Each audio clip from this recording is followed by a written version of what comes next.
Hey everyone, welcome to the stream. Welcome to the stream. So tonight we're tracking Trump's final deadline. He's given Iran until 1 a.m. UK time to reopen the Straits of Hormuz. Or he says whole civilization dies tonight. With just hours left, we're watching this situation unfold live. So welcome to the stream, everybody. Yeah, let's get on with this. So we are now looking at a map here of the Straits of Hormuz. Okay, so we'll keep that on a moment, and I'm just going to look for more updates in a moment, so just bear with me, okay?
Yeah, I think what I'll do at the moment is just going to go to take a look at the Beirut skyline, I think, just to see what's happening there. See if I can find it. Just one moment.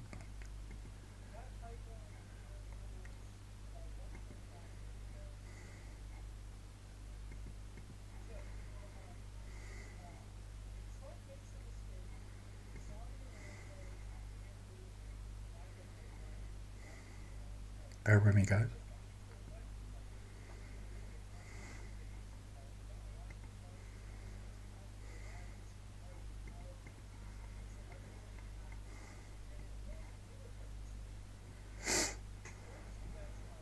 Bit of a technical problem. I will sort it.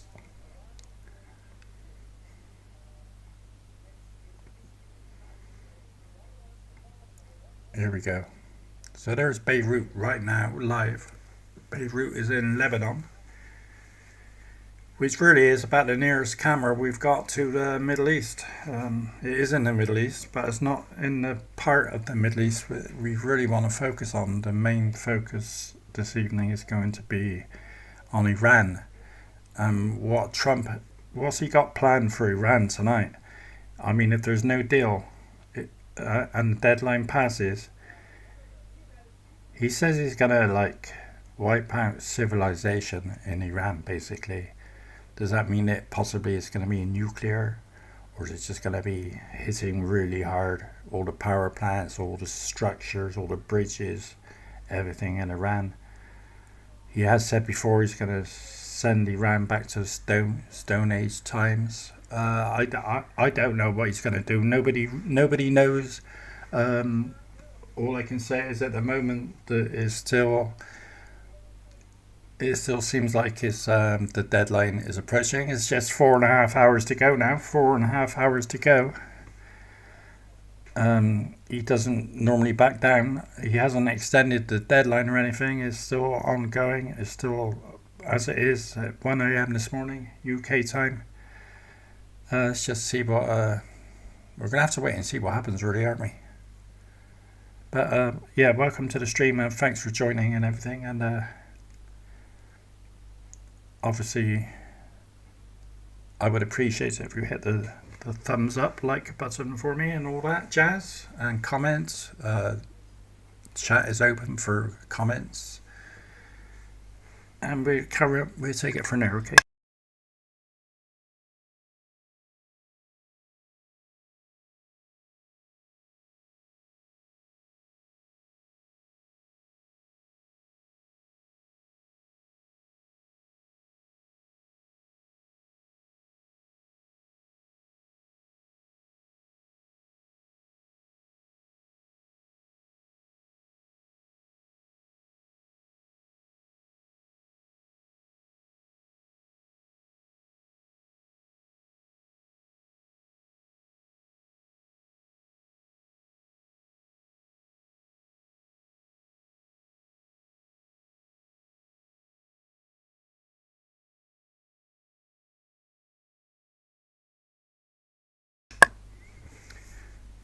Hi Cookie Toots, welcome to the stream. Hi Cookie Toots, welcome to the Hang on a minute. stream. Let's turn that down. Hang on, I'll start again. Cookie Toots. Yeah, I think I will be live for 4 hours. Yes, just to see what happens tonight. It's quite important. I got a feeling that it's going to be quite bad, so I'm going to stay with it. It's 2030. 4.5 hours actually, and probably a couple of hours after that as well, just to see what happens with this, because there's people talking about possibility of it being a nuclear attack on Iran. I don't know if that's true or not. I really don't know. I hope not. I've got opinions on that. I'm not going to share them on here, but let's just see what happens with that. I hope there's a deal made, to be honest, before the deadline passes, and also maybe extend the deadline again. We're going to have to wait and see really what happens. I'm just going to keep an eye on updates or anything, if Trump says anything, or if there's any updates in any news reports. I'll get back to you if there is.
Thanks, Cookie Toot 6755. Yeah, check in whenever you like. Check in whenever you like, mate. Thanks for your comments. Maybe I'll catch you later.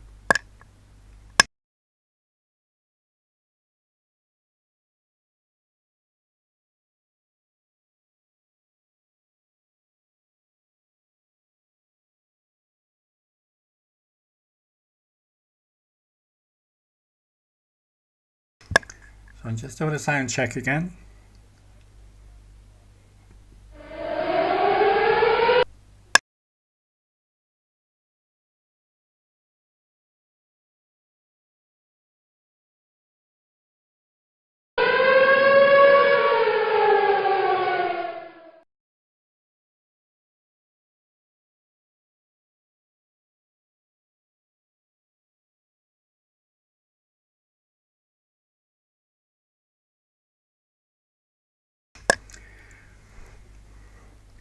Hey Jack, what's up? Welcome to the chat, mate. Yeah, it is mad times indeed, very mad.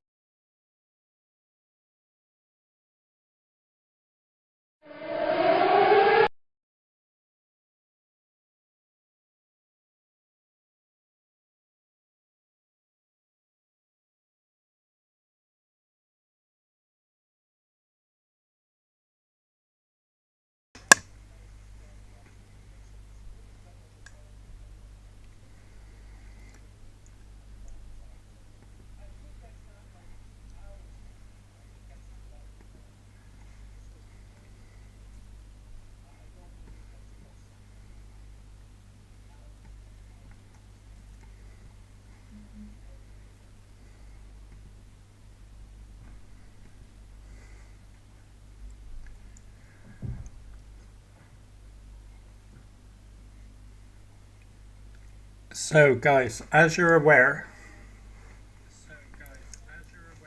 this is all about the Strait of Hormuz and it being kept open, or it's being kept closed, I mean, at the moment. So, let's see if I can move this around. There we go.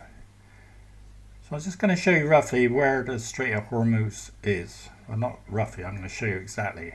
So this is a map of all the ships in the world. It's similar to Flight Radar 24, where it shows all the planes. This is called marinetraffic.com. marinetraffic.com. And this shows all the ships in the world, which are moving around. And the problem we have at the moment is Iran have got control over the Hormuz Strait, or the Strait of Hormuz, which is just here. This is Iran up here, Saudi Arabia here, Oman down here, and the Strait of Hormuz is this stretch of sea just here. Normally this is a shipping lane where tankers go in here empty. He will then go into Kuwait or somewhere else up here, fill up with oil, and then exit back out there. It's the only way in and out with all this oil. All these little blue dots here and red dots are all different ships waiting to go through this Strait of Hormuz here. Now Iran are letting some ships go through, only 6 or 7 a day at the moment, 6 or 7 a day, and they're not using the normal shipping lanes, which normally would go just around here, or where my cursor is moving now. The ships normally pass down through there, and this way to go that way. It's about a 2-mile shipping lane they normally go through. At the moment, because Iran are being stupid about things, they are making the ships go around this little island here. So they're making the ships go up here, through this gap here, and down that way. That island there is called Hormuz. That is Hormuz Island. That's why it's called the Strait of Hormuz. So they have total control. The Iranians have Larak Island as their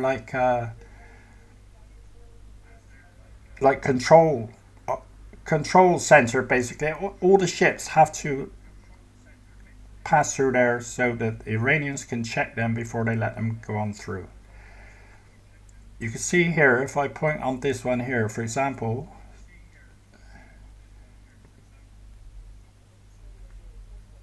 so this is a vessel which looks like it was I can pass track it to see where it's come from. Looks like it's just gone through, or it's going through. Yeah, this one has just gone through, right? So this one came along here. As you can see, it went around the little island through that gap there. That's the important gap. That's what Iranians have got control of. And at the moment it's situated just there. So that's what Trump is asking for. He's asking for that to be open by 1 o'clock this morning. Fully open. To all ships. Not just a few, which Iranians have obviously made a deal with certain countries, certain companies, to let ships pass. So that's the situation we have with that. We can come back to that later, see if any more ships are going through, but at the moment there is no ships going through.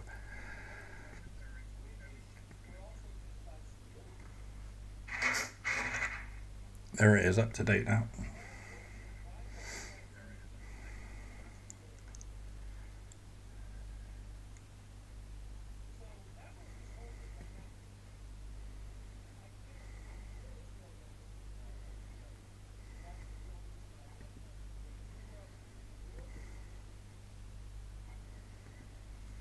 Let's just go back to Beirut and keep that on there a moment.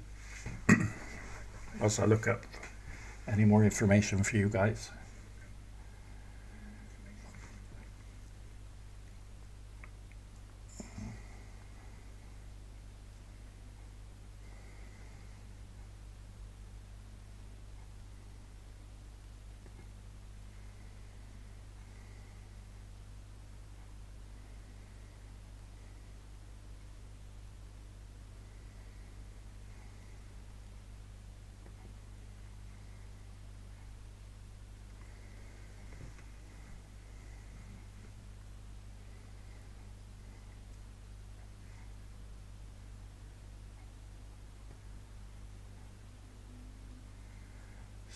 wonder if I can get this on there. Hang on a minute.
Can I just put that there? Let's have a look.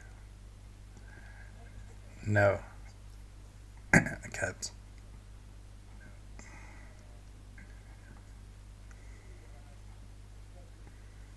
It looks like I'm going to have to do it a different way to what I wanted to.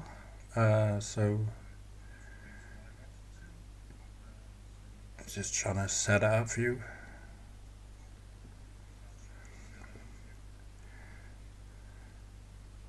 So this is what Donald Trump tweeted earlier on today. I'll show you now. There we go. So he's saying the whole civilization will die tonight. And what does that mean? Never to be brought back again.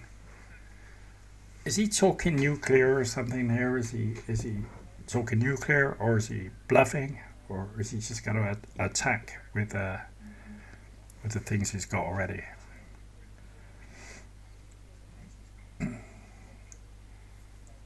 Never to be brought back again.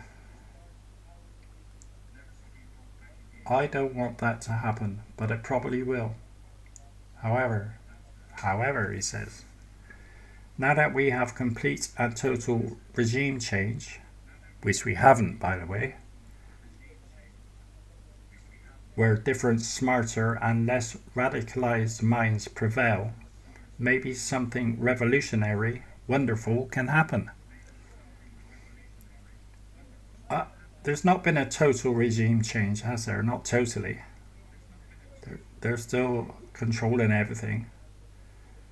In a bad way, by the way.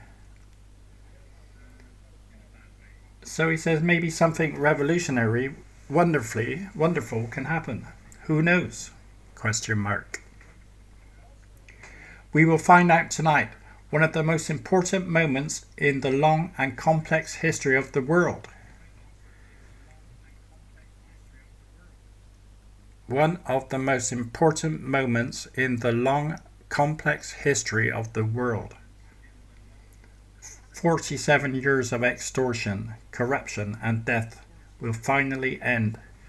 God bless the great people of Iran. What's he planning, or is he bluffing? Is this just like a threat and nothing's going to happen? Or is he just hoping that they're going to... The thing is, Iran are not listening. They don't believe he's going to do anything, or they're saying they're prepared to die and all this sort of stuff. So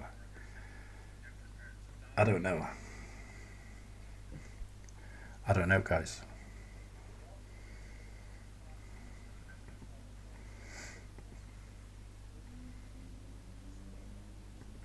I don't like it anyway. I don't like what's happening. Let's go back to Beirut anyway. So I'm just checking for more updates for you. And for me as well.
So here's something I just dug up for you. I'll show you it now. Here we go. I can get the computer to read it too, I think. Let's try it. Trump's post may constitute a threat to commit genocide. Amnesty chief. We have more from Agnes Callamard, the head of Amnesty International, on Trump's threats against Iran as his Strait of Hormuz deadline approaches quickly. Donald Trump's very act of making such apocalyptic threats, including his warning of ending a whole civilization, reveals a staggering level of cruelty and disregard for human life, Callamard said in a statement. Noting that attacks on civilians and civilian sites are prohibited, she said the U.S. president's threat of extermination and irreparable destruction brazenly shreds core rules of international humanitarian law, with potentially catastrophic consequences for over 90 million people. It also may constitute a threat to commit genocide, Callamard said, which is defined under the UN's Genocide Convention and the International Criminal Court's Rome Statute as acts committed with an intent to destroy, in whole or in part, a national, ethnical, racial or religious group. As such, she urged the international community to urgently intervene to avert an impending catastrophe and unequivocally affirm that inciting, ordering or committing war crimes, crimes against humanity and genocide entail individual criminal responsibility under international law. I've just heard that. Gulf states restraint cannot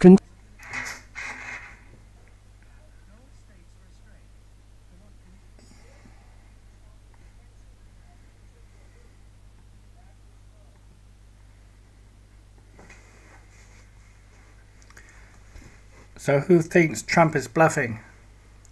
Who thinks it could be a nuclear attack? Who thinks Trump will back down and extend the deadline?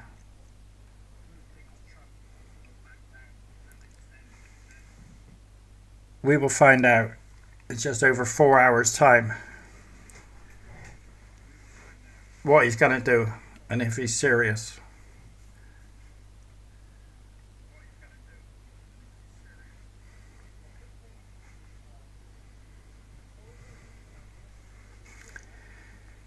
This is final warning, he said. Reopen the Strait of Hormuz or a whole civilization dies tonight. That's exactly what he said.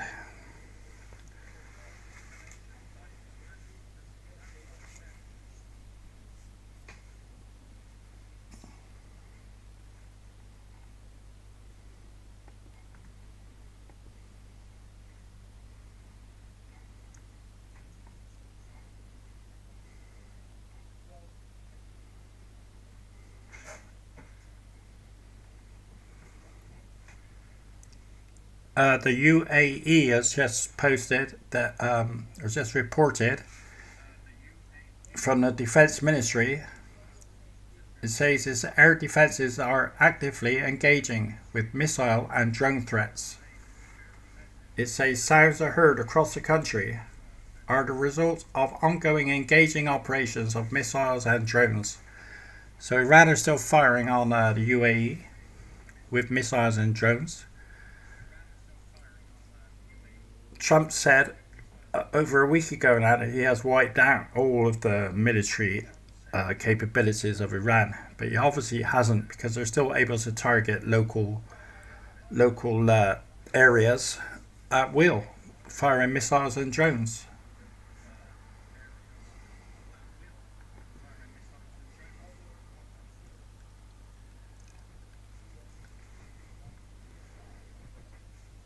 So it's all going to boil down to 4 hours time from now to see if Trump goes ahead with his threat.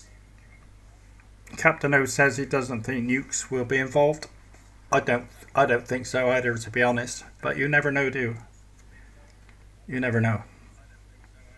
I mean, nobody has ever threatened another country in this way, ever.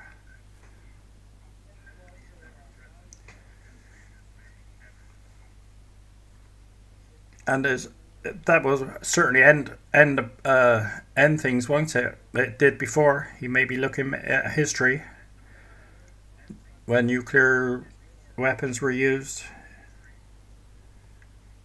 Maybe he's thinking the same sort of thing, same sort of attack. Using nuclear will help situations, but what about all the thousands and thousands, or probably millions of people who would die? Is it worth it to create hopefully a peaceful, more peaceful, safer world for the West? Because if we let Iran win, for example, if they win, eventually they will have nuclear weapons and they would use them against us 100%, because they just would. That's what they want to do. They want to kill us all.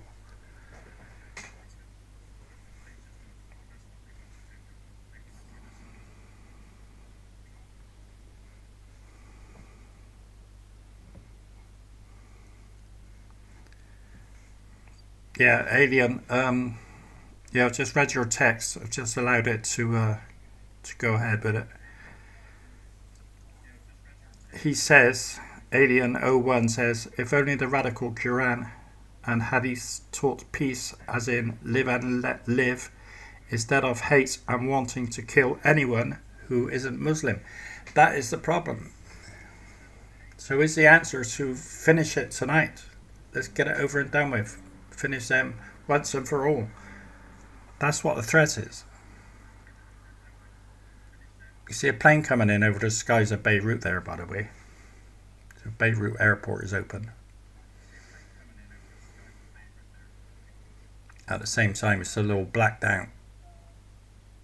The central part of Beirut here, the southern suburbs of Beirut, is all in darkness because they have been told to leave the area on many occasions by Israel.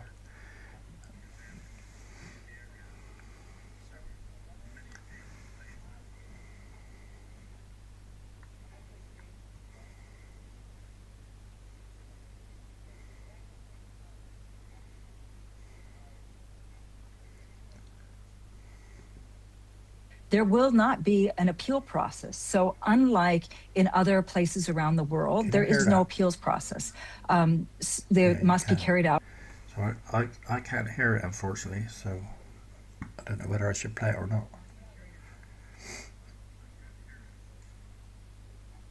Let's have a look.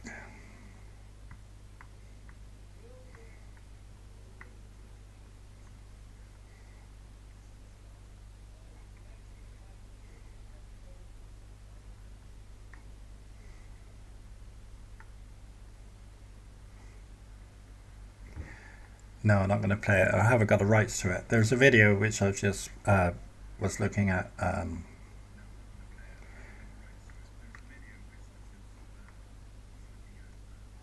It is by someone called Niels Adler, reporting for Al Jazeera television.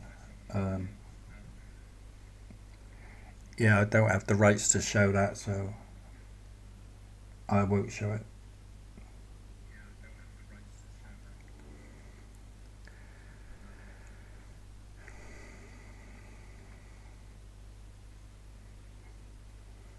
What's that, Captain Oates? Russia is getting involved.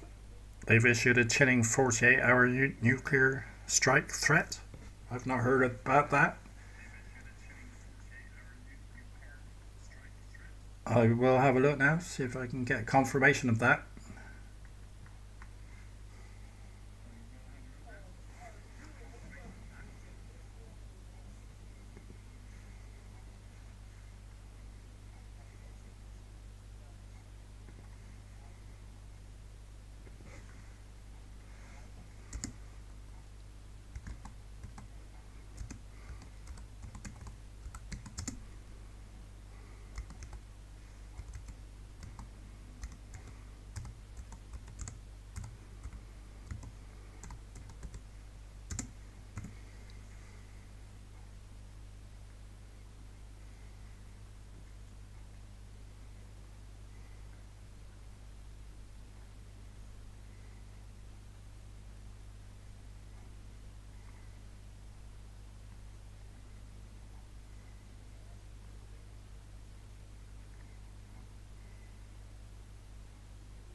Okay, I found it. I found what you're talking about. This is about Russia nuking Ukraine. He's threatened. Why is everyone talking about nuclear weapons? It's horrible.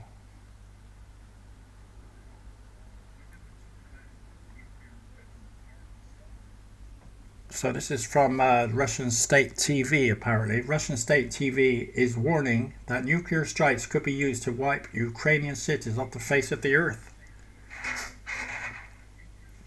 and kill Zelensky in his bunker. The chilling threat comes amid rehearsals in the war and an admission that he has failed to subjugate with Ukraine with conventional missiles, drones, and invading forces.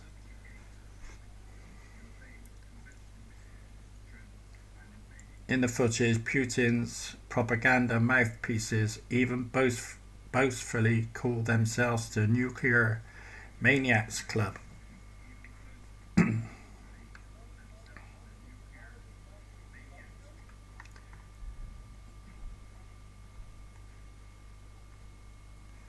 So you got world leaders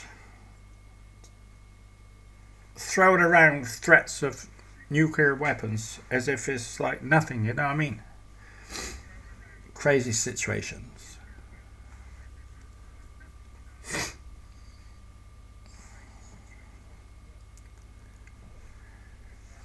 Absolutely crazy, isn't it?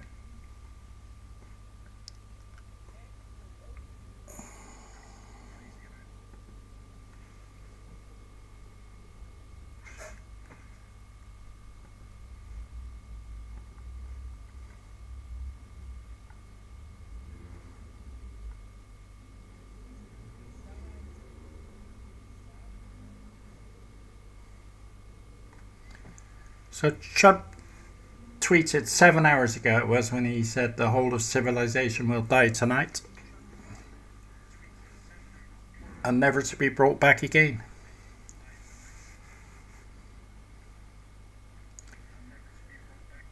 Meanwhile, the countdown clock is continuing. It's just over 4 hours to go till Trump's deadline.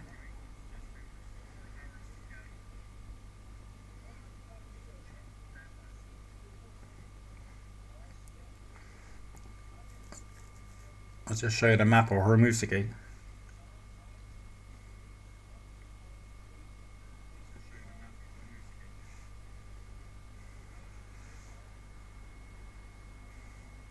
That's what it's all about.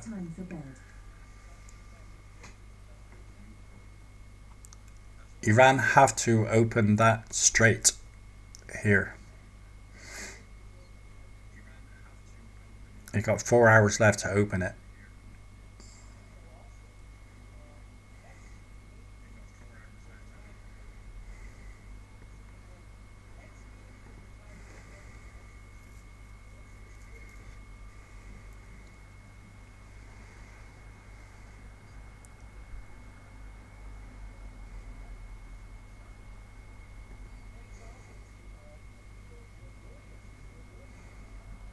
It's 21 hours.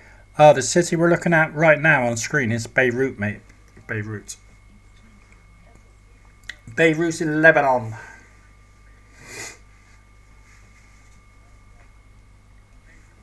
I gotta put something on the screen, so I thought I'd put that on there.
So, this is Hormuz Island, which is in the north part of the Hormuz Strait.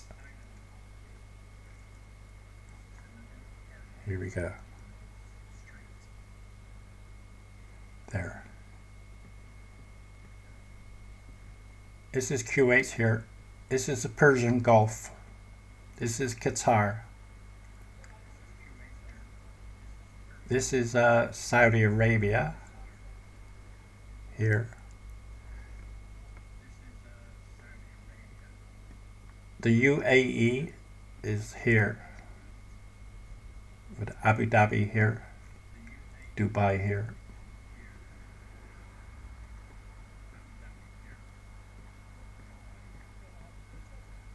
And the Strait of Hormuz is here.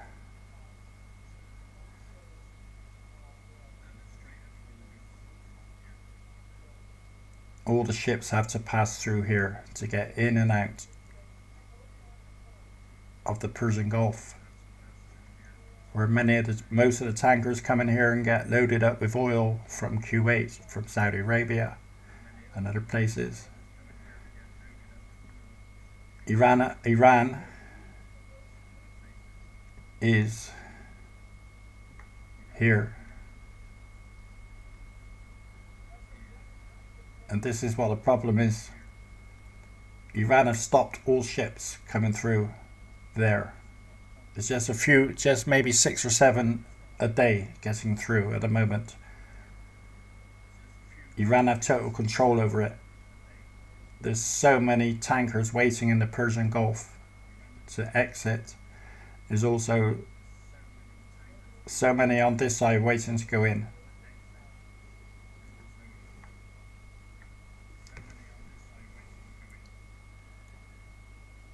So we look at the same map now on the shipping site. Let's see if I can.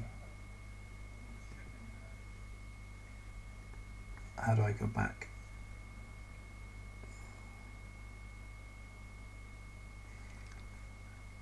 So we're learning how to use this one. No. That's not working. Let's try that.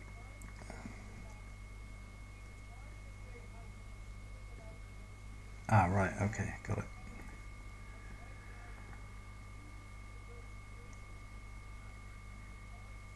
So all these little red dots here and green dots are all tankers.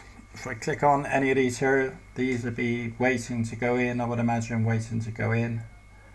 All these red ones are waiting to go in. All these here are probably loaded up and waiting to come out. They can't come out. It's just the odd few are getting in and out. Looks like this one here has just gone in. You can see where he came from. Yeah, so he was docking up here waiting. He's had the go ahead, he's gone through the gap here and he's on his way in.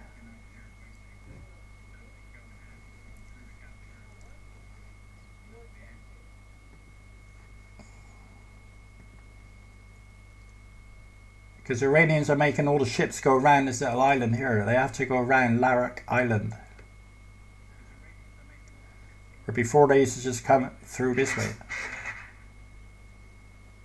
It used to be a 2-mile wide shipping lane going through here. And now all ships in and out have to go around this island here and through this little gap here. So it looks like this one from Big Food Stuff. Let's have a look, see what that one is.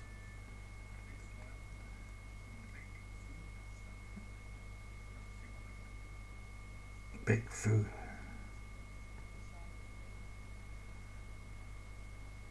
So he's come through. He's managed to get through. It looks like maybe he was turning around at one time here. He went back on himself and then back again and he's come through. So that's interesting.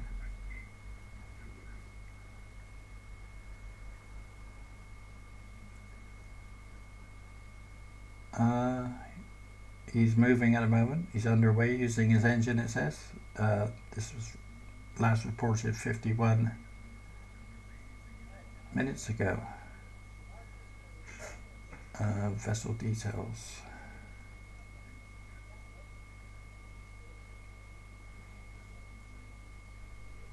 There's a boat carrier. Is sailing under the flag of Liberia.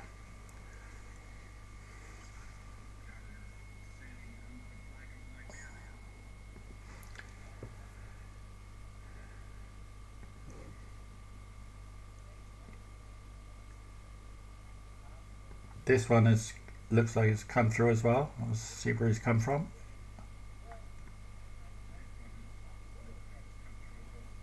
Well, that's unusual. Most of the ships have to go through there. But it does say that they lost, there was no tracking on this stretch here. So he probably did go up around and back down here.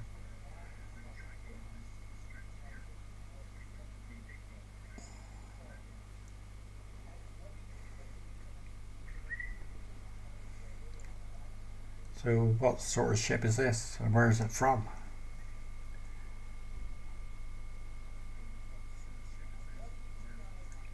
It's sailing under the flag of Madagascar and it's a tanker.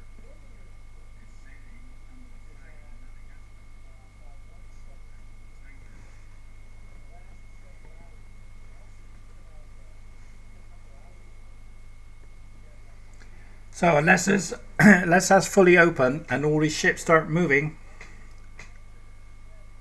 all hell's gonna break loose.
So this is back to Beirut.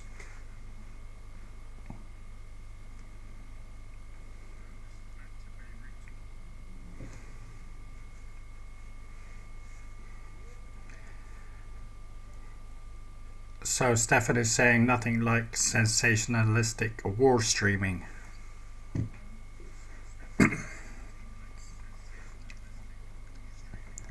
Well, Trump is doing the sensational bits, isn't he? He has set a time, so he set a deadline countdown, proper like warning that they have to reopen the Strait of Hormuz. Or he's saying that the whole civilization dies tonight.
So Roosters have just posted that they say that President Donald Trump is aware of Pakistan's proposal for a 2-week extension to the deadline,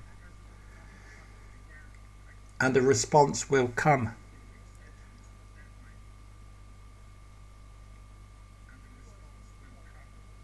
So is he going to extend it?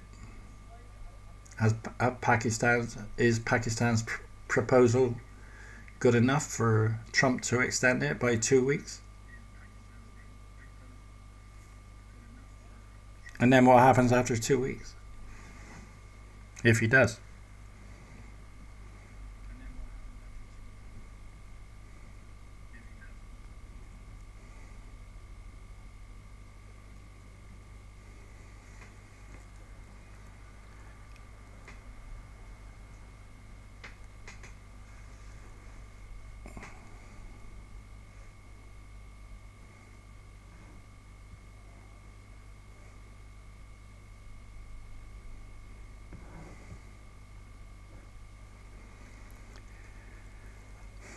So RKM is I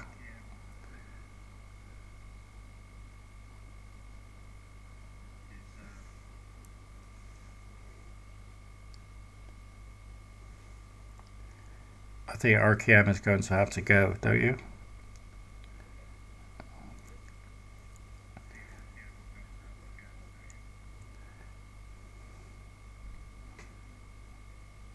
I'll put you out for 5 minutes and see what happens.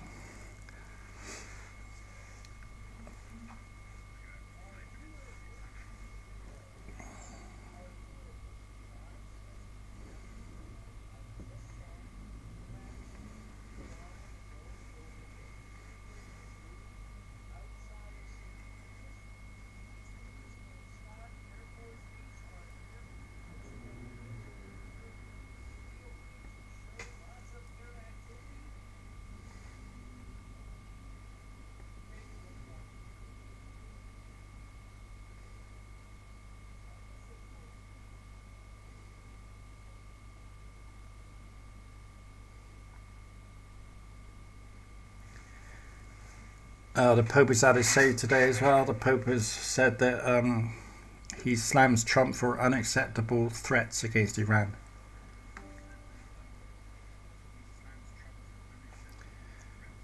He said, today, as we all know, there was this threat against all the people of Iran. This is truly unacceptable, he said as he left his country house in Castle Gandolfo in Italy, in the south of Rome.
Just give me 5 minutes, guys. I'll be back, okay? 5 minutes.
Okay, RKM.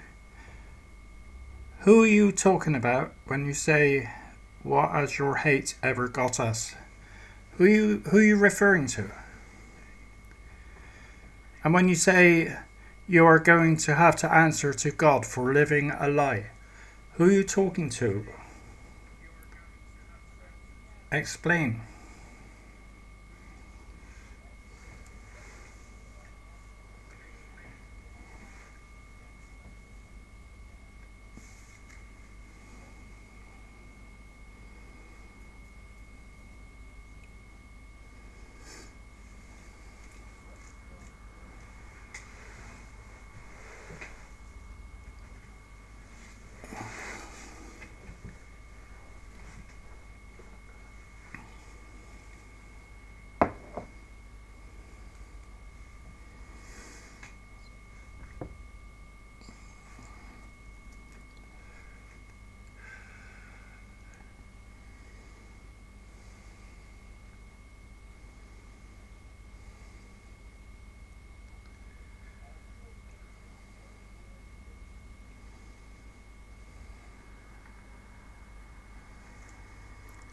So the clock is ticking down, guys.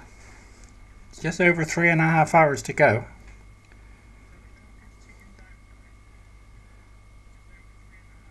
And I'm just reading here a report by someone called Ali Harb from Washington, D.C. He says, as the clock ticks down on Trump's deadline for Iran, analysts warn that further escalation may prolong and expand the war and is unlikely to lead to a swift victory for the US.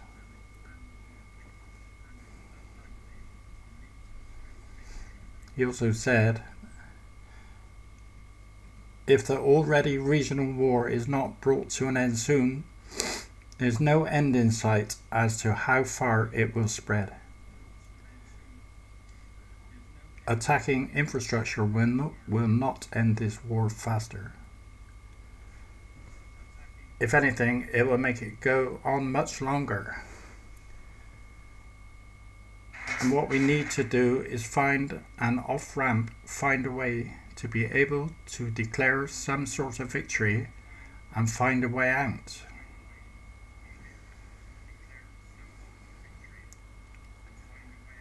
So what do you reckon is going to happen, guys?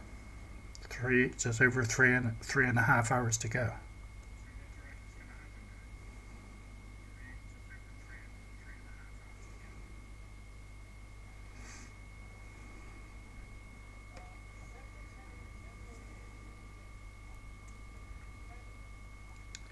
So I think RKM has been referring to Trump in his tweets.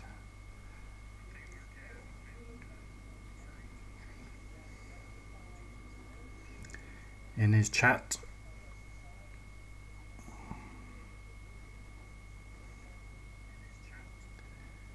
Whose true nature? Who are you talking about, RKM? You talking about Trump? You're talking about everyone in the West? You're talking about me? Who are you talking about?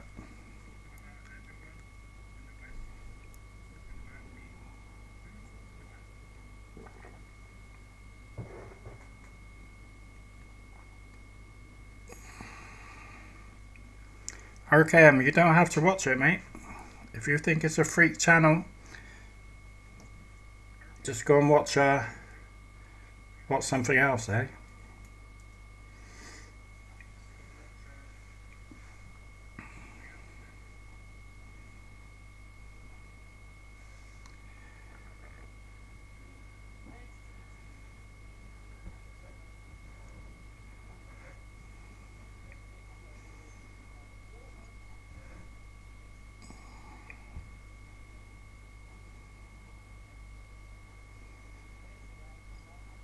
Okay, I'm going to put you in a timeout, okay?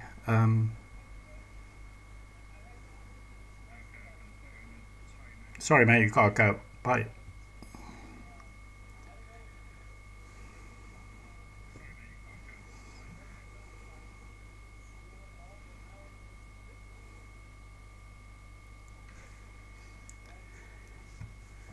He's gone now, Jack. Unless he comes back on under a different name, he might do. We'll see.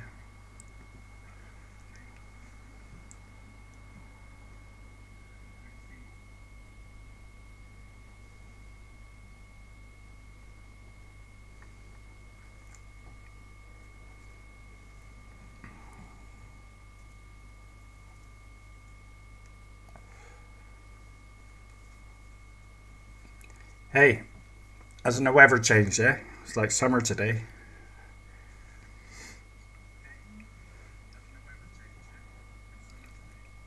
It's like as if yesterday I got on a plane, went somewhere far away to another land, got off the plane this morning, and I was there. It's like a different country today with the weather compared with yesterday.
So here's the reports that's coming from Tehran. This is what it says.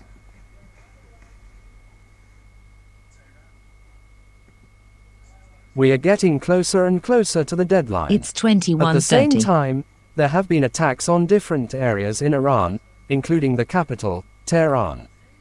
People are under a lot of pressure, facing attacks on vital infrastructure. They have taken to the streets in several parts of Tehran. They are chanting, showing solidarity with their country, showing that they are standing firm, resilient. In parallel, the lights on Milad Tower, one of Tehran's major landmarks, have been shut off. Power was shut down as a precaution, according to the municipality of Tehran. No end in sight, if Trump acts on threat to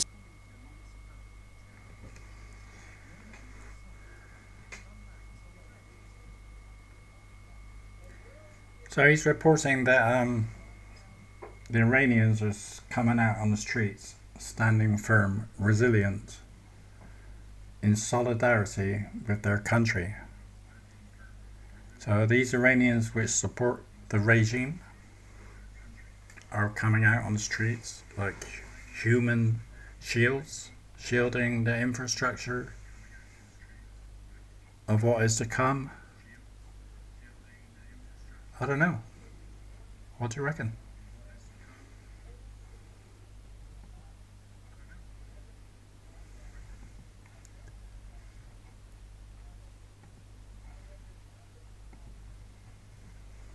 We go back to Bahrain.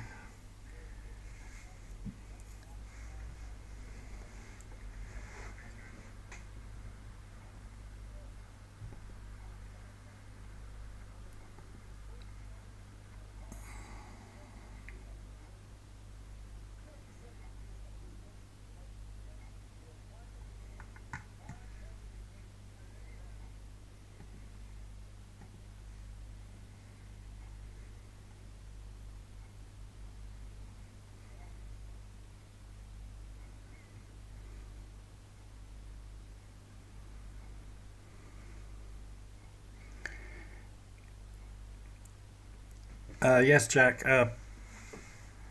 Probably staying out late tonight, yeah.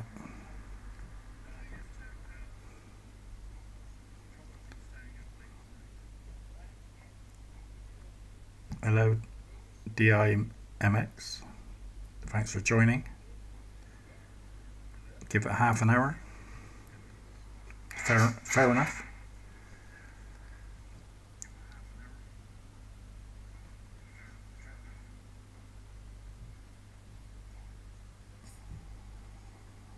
So I'm just looking for more updates.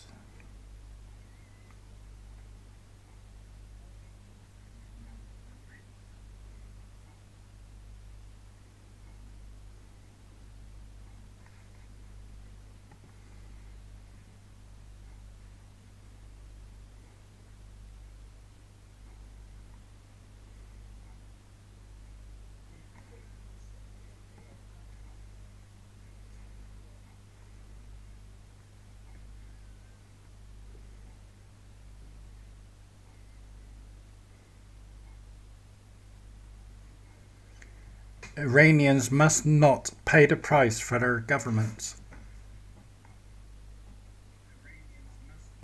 That's from Italy's Prime Minister Meloni.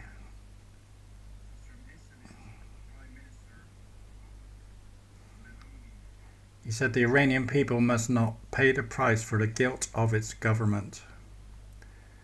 Meloni condemned Iran's attacks on Gulf countries, but said the actions of the government must be clearly separated from the fate of ordinary people.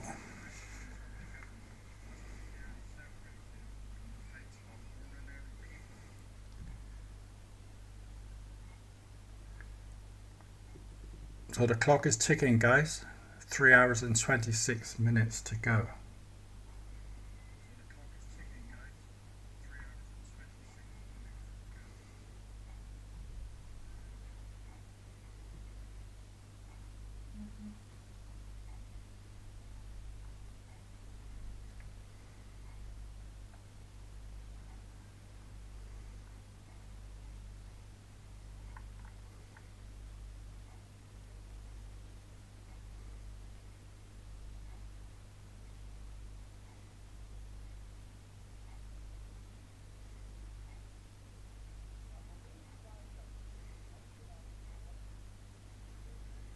Just 1 hour ago, Israel military were reporting of incoming Iranian missiles into Israel.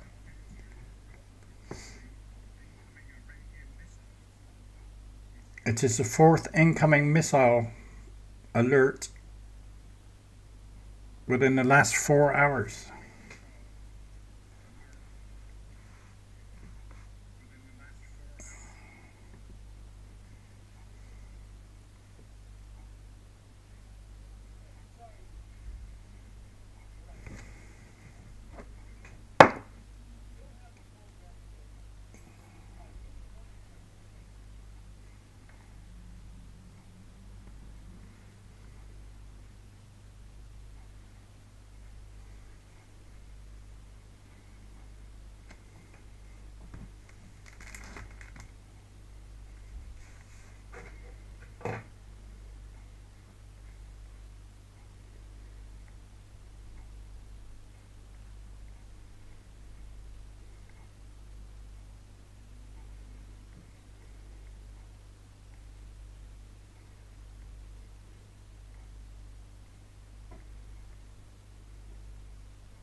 Sorry about that, guys. Just testing.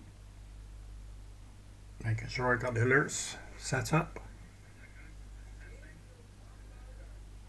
I'm setting up the red alert system for Israel for any incoming missiles. There have been several today already,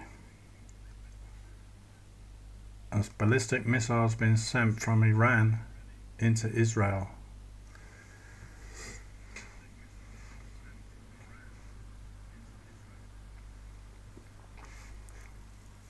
The Gulf states are concerned with defending their own sovereignty, their skies, and the people living here. In the last few hours, there have been multiple loud bangs heard across Doha for the first time in about 2 weeks.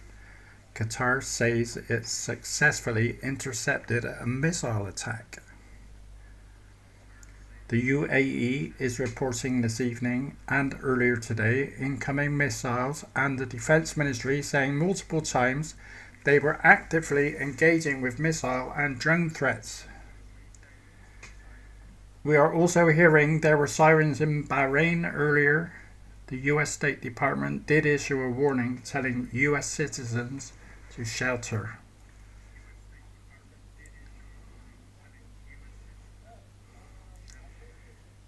And in Kuwait, the Interior Ministry is asking citizens and residents to stay at home from midnight to 6 a.m. as a precautionary measure.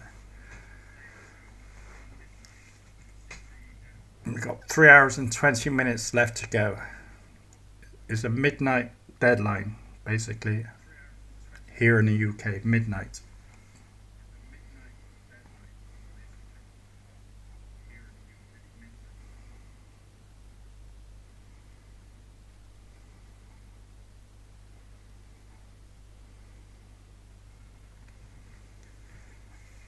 And as I reported earlier, Pakistan's Prime Minister has issued an 11-hour appeal to Trump to delay his deadline for Iran by 2 weeks, while urging Iran to open the Strait of Hormuz during the same period as a goodwill gesture.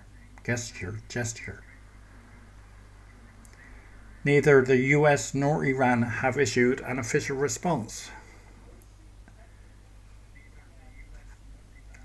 Less than 4 hours before the deadline is due to expire, but both sides have reportedly confirmed receipt of the proposal. So they both received the proposal, but no one has yet responded to it.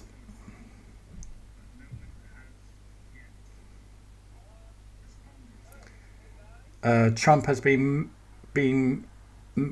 what's that say? Trump has been made aware of the proposal and a response will come. So there's still a chance of this proposal, which Pakistan Prime Minister has come up with, to delay his deadline by up to 2 weeks. There's still a chance that may happen. But it needs to happen quick.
Do you think Trump is bluffing? Who thinks Trump is bluffing?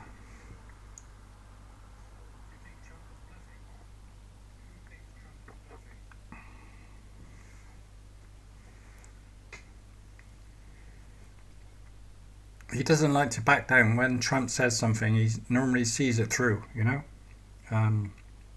Going by his past record.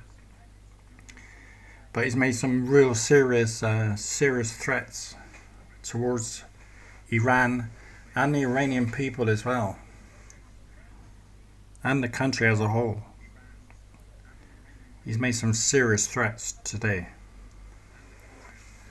That's why we've come on to report on this. I think it's a historic event, or it could be a proper historic event. He's going to wipe out a whole civilization. Civilization dies tonight, he says. If they do not open or reopen the Strait of Hormuz.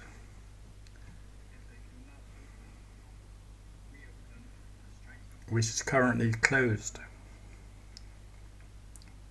The Iranians have control over the Strait of Hormuz.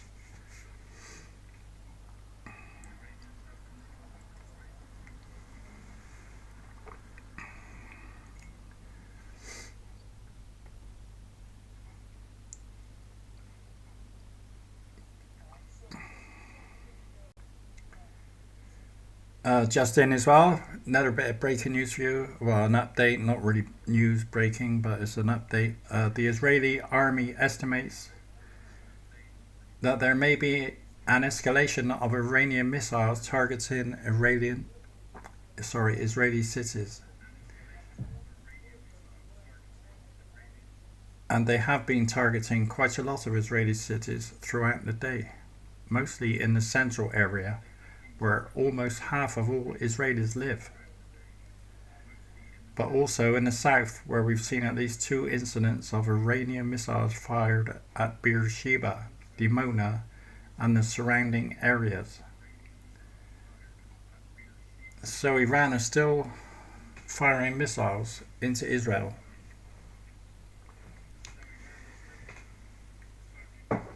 So they're still capable. They're still firing missiles as well into the UAE and Saudi Arabia and other places in the Gulf.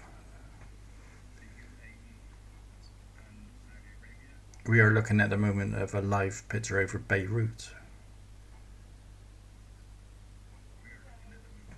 I do have the red alert system set up here, so if we hear this sound.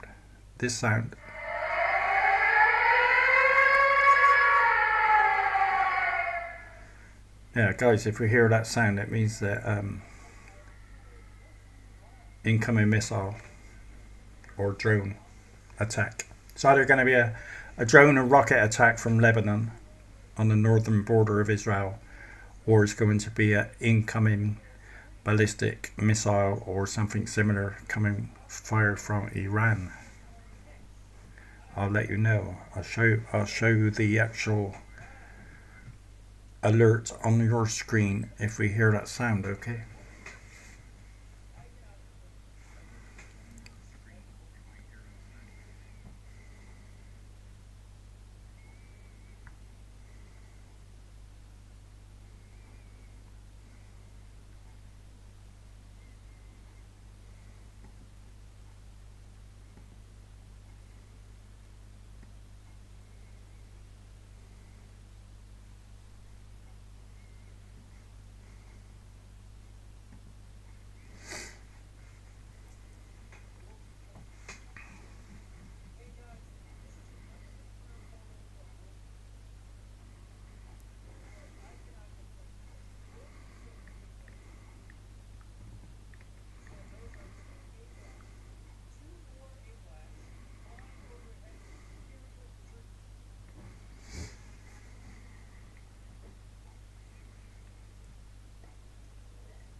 I know what we can have a look at whilst we're waiting for more updates is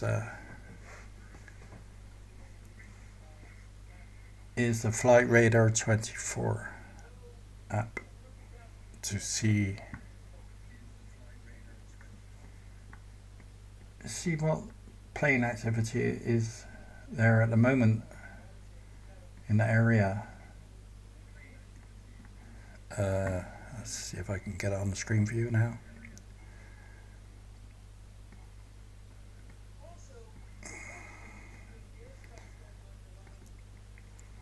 So there we go.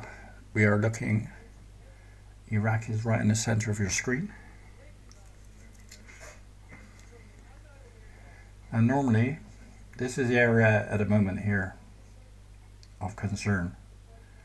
The Hormuz, the Strait of Hormuz is just here. So the airports are open here. Is that UAE? Is it there? Abu Dhabi there?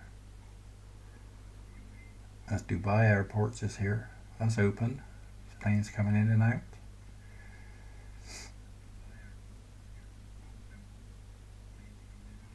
But what I've noticed over the last few weeks has been refueling aircraft, which have been going along this border here between Saudi Arabia and Iraq, all along here. This possibly might be one here. Yes, it is. It's a Boeing KC-46A Pegasus, military, USA. That's that one. This is probably another one here. Yes, this is a refueling plane. Looks like he's just taken off from here.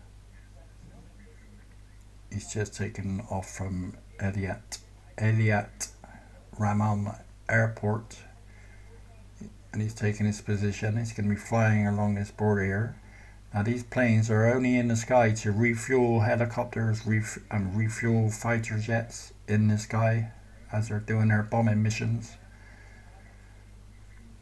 So we may see more of these going up within the next few hours if Trump is going to attack using fighter jets. Maybe he's just going to use missiles, I don't know. Long range missiles possibly at different targets. Maybe he's just going to drop a bomb on the whole place, a nuclear bomb, and blow the whole place to smithereens. Who knows what he's going to do.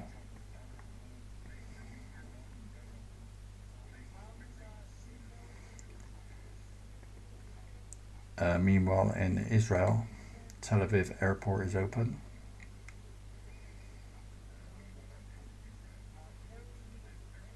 Where's that one going? Another Stratotanker. Another refueling plane just there. And this one here is another refueling plane. And this one here is another refueling plane. This one here is just taken off. Is another refueling plane. And this one here is another refueling plane. So all the planes are in the sky at the moment. There's 1, 2, 3, 4, 5, 6, 7, 8. 8 refueling planes are in the sky flying at this moment. What we got going on in Cyprus? What's this? Oh, the private plane. Nice. Nice. What's this one? Oh, this one is just flown from Bryce Norton. And it is that American? Oh, it's a Royal Air Force, United Kingdom plane. And he's just flown directly from Bryce Norton.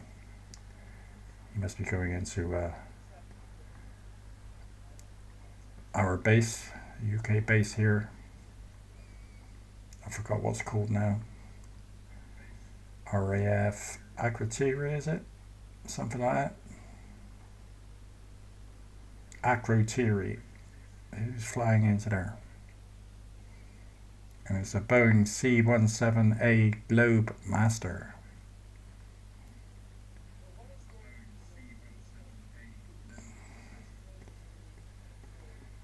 So why is he going there? Why is he going there, guys?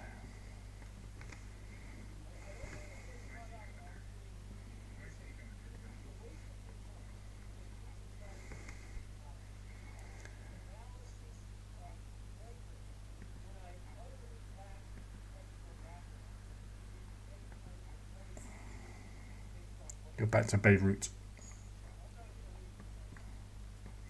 There's no planes, by the way, not at this moment in time going in or out of Beirut airport. It has been open. There have been planes this evening. At the moment I can't see any planes on the flight radar flying in or out.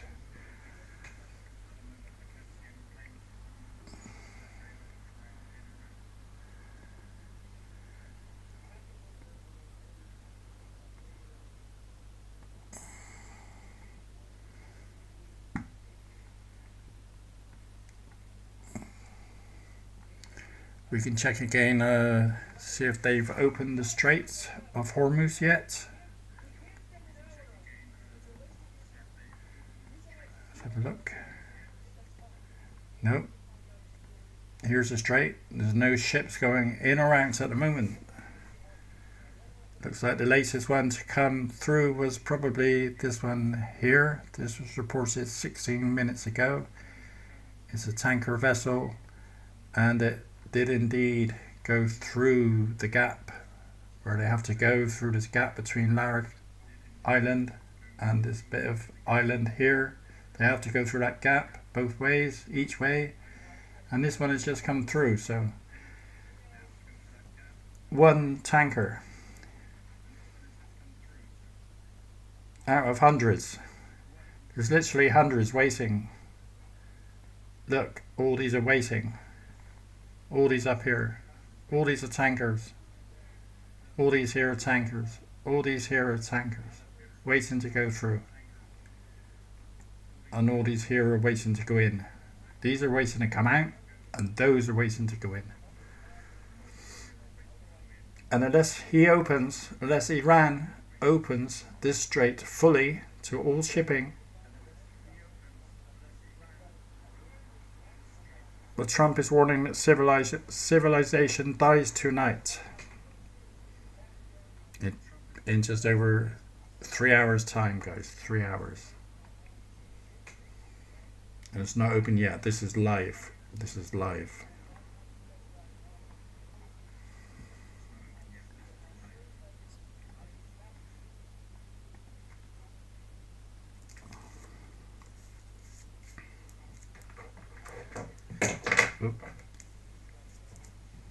I'm just going to look out for more updates.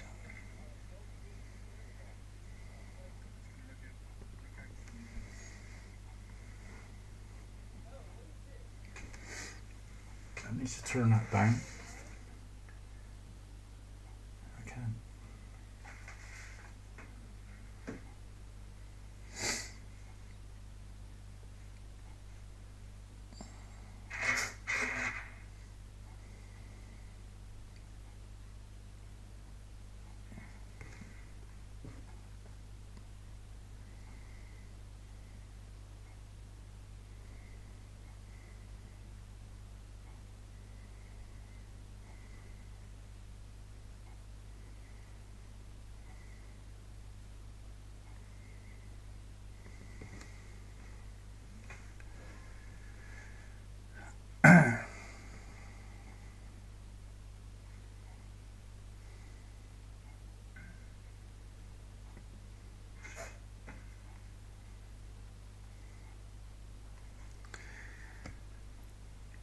Okay, this is something interesting.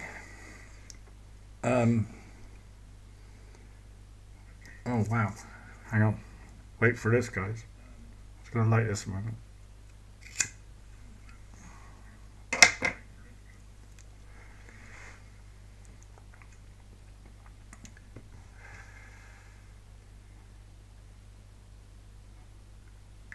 Okay, so I'm gonna get it on the screen for you to read yourselves.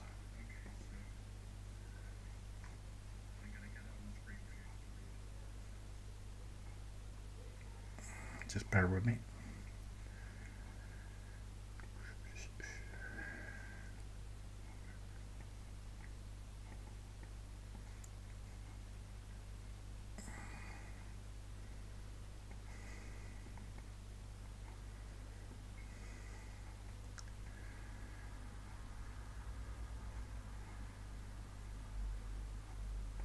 Okay. May be planning to attack with a tactical nuke, expert warns. Sultan Barakat, a professor of public policy at Hamad bin Khalifa University, has warned that Israeli and US rhetoric suggests Israel could be planning a nuclear attack. I think there may be a surprise for everyone, such as a tactical nuclear attack by Israel in a limited way, just to allow Israel to come out as a nuclear power, Barakat told Al Jazeera. This aligns with the wording that Trump has been using, that this is going to be a big surprise, killing civilization, that sort of rhetoric, he said. Israel has never officially acknowledged possessing nuclear weapons, yet it is widely understood that the country maintains a nuclear capability. They've had nuclear capabilities, and they've been using it as a form of deterrence, but that did not work. They ultimately got attacked, and attacked severely, by Iran, and this was not the first time, Barakat said. Tactical nuclear weapons pack less explosive power and are designed for battlefield use. I think now, in their own minds, Israel think they need to come out as a nuclear power, but they need to demonstrate it in a limited way, and in a way that does not have a major fallout across the region, so that it's there but not too devastating, Barakat said. The White House has denied that the US has any plans to use nuclear weapons against Iran. Democrats call Trump's Iran language.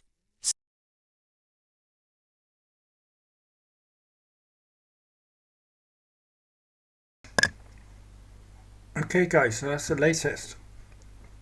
So the main thing out of that is the White House has denied that the US has any plans to use nuclear weapons against Iran. The thing is, I'm hearing that word nuclear more and more and more as this evening's going by. People are obviously talking about it. Israel say they may possibly use a nuclear weapon.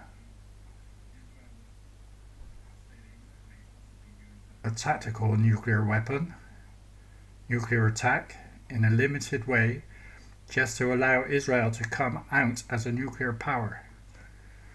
Because Israel, as you probably know, have nuclear weapons. They've never used them. Not many countries have used their nuclear weapons, by the way. But the thing is, Israel are being attacked constantly by Iranian missiles at the moment, ballistic missiles. They're getting attacked by Hezbollah from Lebanon, who are backed and paid for by Iran. So having these nuclear weapons at the moment in Israel is not really a deterrence, is it? It's not stopping them from sending their ballistic missiles across to Israel. So Israel may possibly do something like that if it's only going to be like a tactical one, where it doesn't kill like hundreds of thousands of people, you know. Possibly. It's all brewing up to something. This is an escalation in the Middle East war, and we have to wait and see what happens with this deadline. Really, we have to just wait and see. But I think something is going to happen tonight. Either that, or it's going to go completely the other way, and Trump is suddenly going to say, "Okay, you've got another 2 weeks." He's going to extend the deadline. But who knows what he's going to do. I don't know.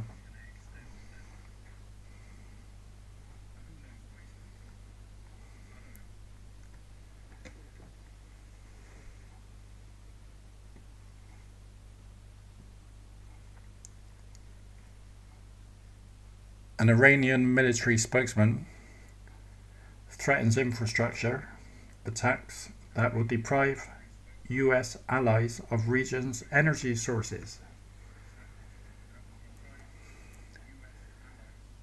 I'll let the computer read that to you.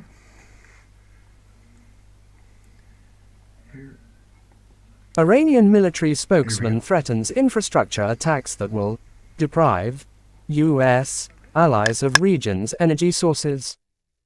Ibrahim Zolfahari, spokesperson for Iran's Joint Military Command, has said the country's armed forces will do to the infrastructure of the United States and its allies something that they will be deprived of the region's oil and gas for years and be forced to withdraw from the region. In a statement shared by Iran's semi-official Tasnim news agency, Zolfahari said the country fired ballistic and cruise missiles as well as drones at US and Israeli interests across the Middle East today. That includes strikes on more than 30 sites in cities across central and southern Israel, he said. 5 meters ago. So that was just reported 5 minutes ago.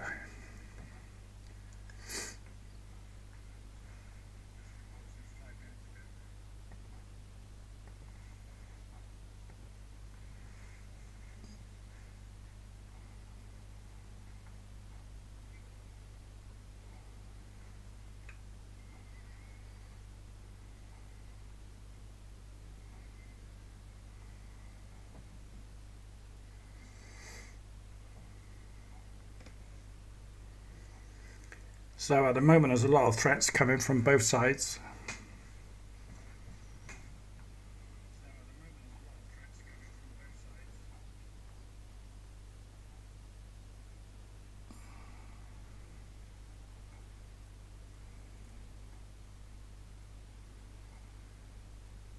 So Iran is still capable of firing ballistic missiles and cruise missiles and drones across the Middle East and into Israel.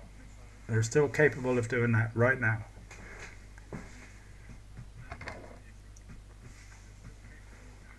And they have been doing it today.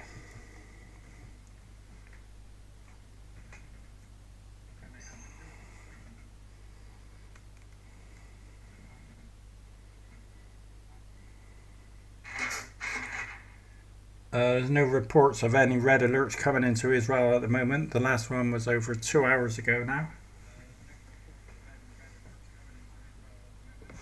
It's 10 past midnight in Israel.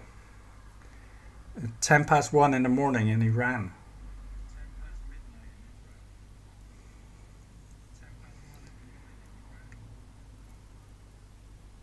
And we got 2 hours and 52 minutes until Trump's deadline.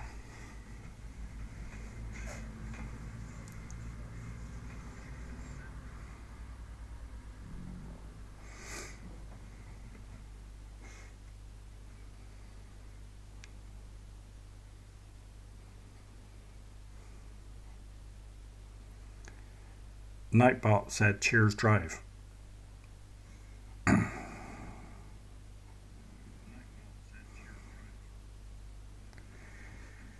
Distortion Bristol, hello mate. How are you? Good to see you in the chat.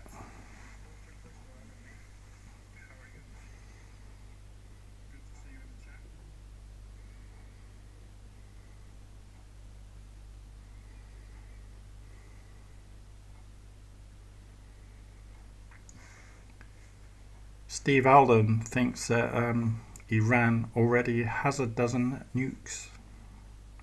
Well, I hope not. Bye bye Tel Aviv if they do. Well, that is true. I'd tell you what, if they had the capabilities, it'd be bye bye the whole of the West. Even if they have nukes, I don't think they're capable of firing them too far. Although they reckon they got the capability now of firing ballistic missiles to reach the UK. Could they put a warhead on one of those if they had them? There's a plane coming into land at Beirut airport.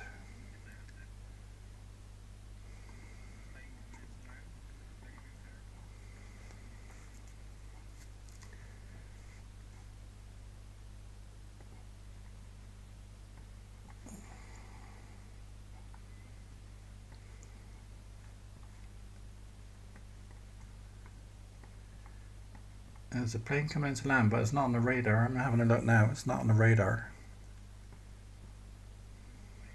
It's not showing up on the radar.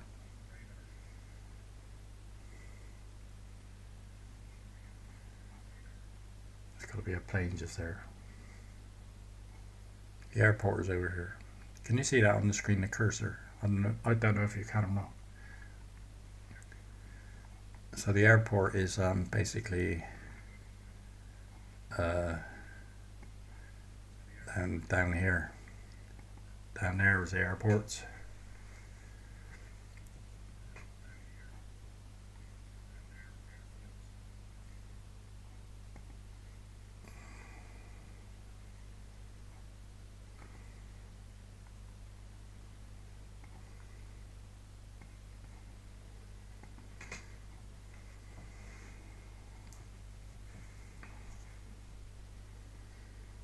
That's Beirut airport,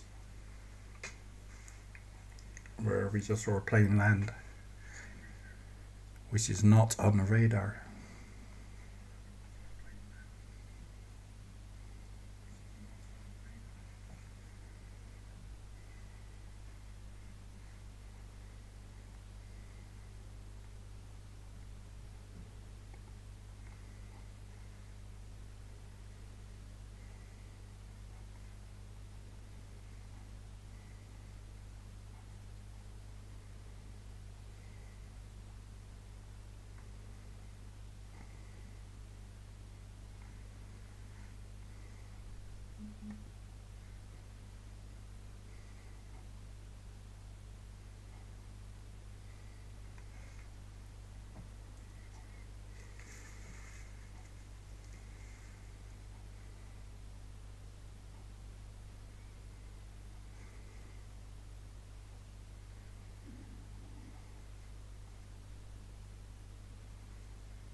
So Pakistan today has been trying to sort out a 2-week extension to the deadline.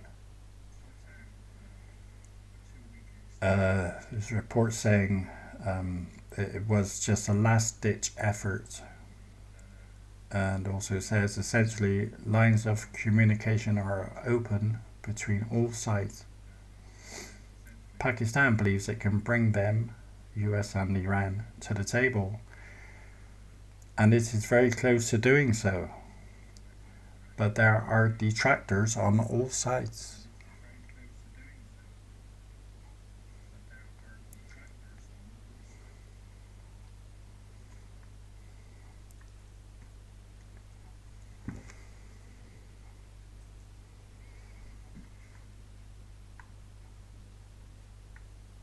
Last ditch effort, Pakistan say.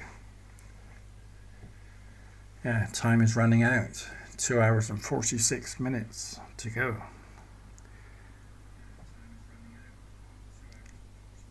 Gamey Zion says evening all. Good evening.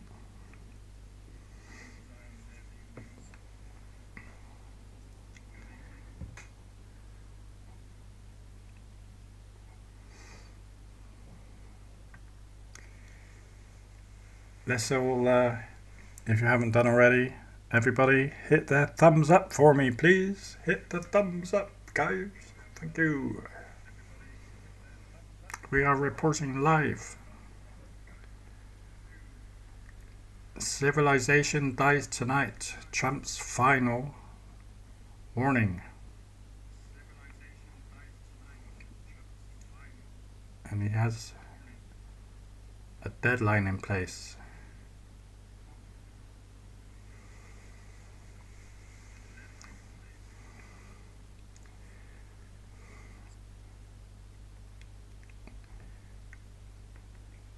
Bring forth the firework display.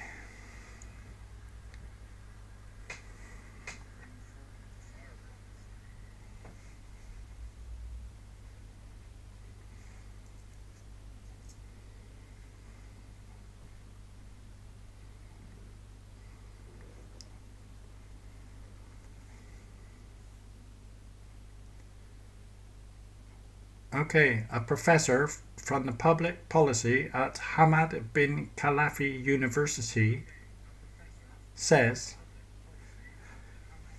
I think there may be a surprise for everyone, such as a tactical nuclear attack by Israel in a limited way, just to allow Israel to come out as a nuclear power. This aligns with the wording that Trump has been using, that this is going to be a big surprise, killing civilization, that sort of rhetoric, he said.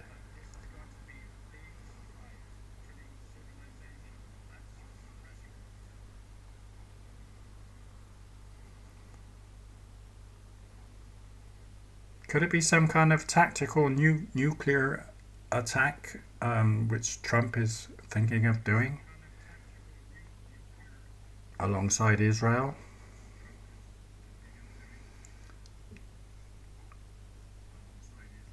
Good evening, Helen. Welcome to the chat. Nice to see you're here.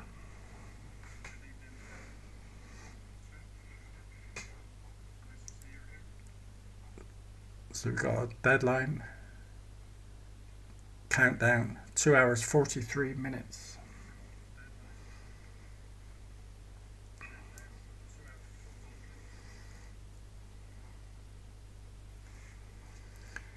And the Strait of Hormuz is still closed.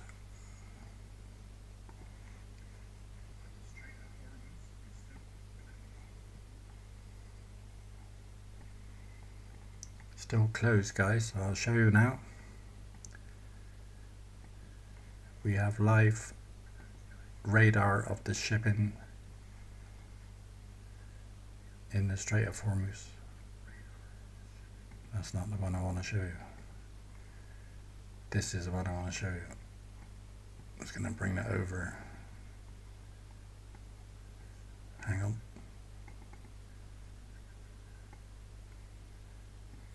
There's, make it bigger. There. Right in the center of the screen is the Strait of Hormuz. Let's see how many ships are going through. None. This is it here, this little area here.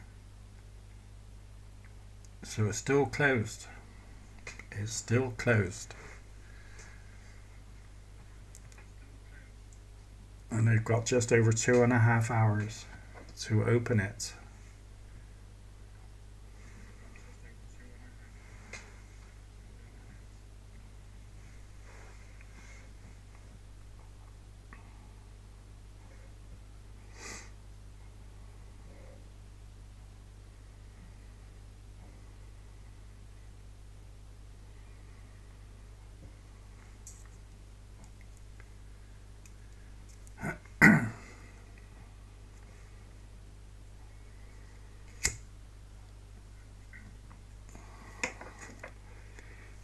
Meanwhile, guys, what a lovely day it's been today, hasn't it? Sun shining, nice and warm. Well, for most of us, anyway. Not if you live in the northwest of Scotland. People living on the Isle of Skye or somewhere like that have had a lot of rain today. And very cold as well.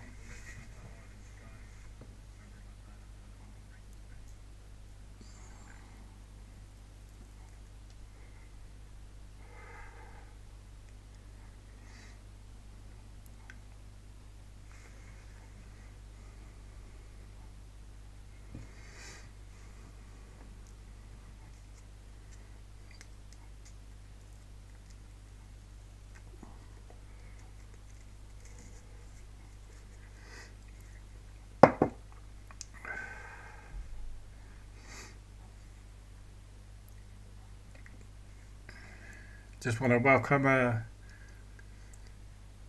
one of my new channel members, Captain Obes.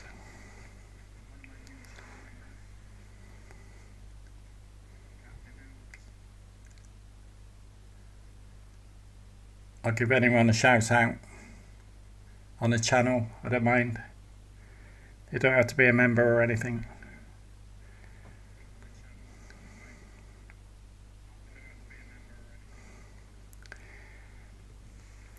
Jack, who lives up by Blackpool, said he used to live in Orkney and Shetland. He said it's surprisingly hot when it's nice. Not as cold as what people think.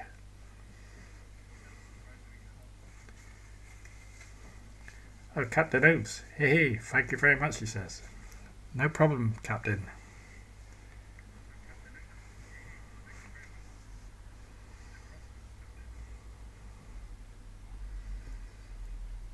He's been watching from the distance.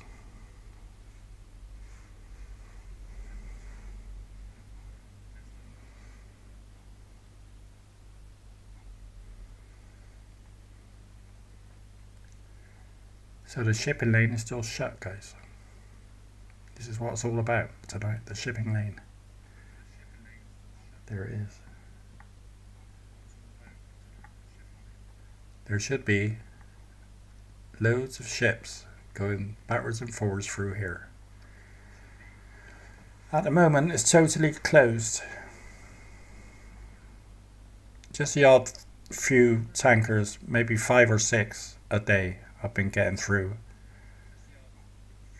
They've been let through by Iran for different reasons. But at the moment nothing's moving in either direction. You can see them all held up here and held up here. They're not getting through the strait.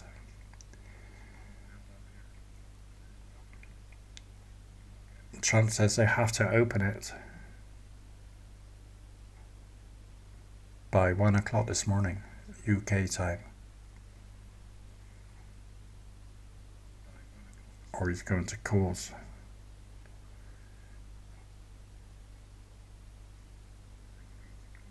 a disaster, basically, for Iran and Iranian people.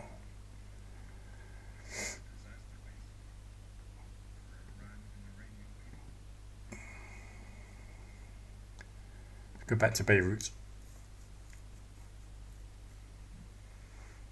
Still looking quiet there at the moment, nice and peaceful, quiet. I'm just going to check for more updates.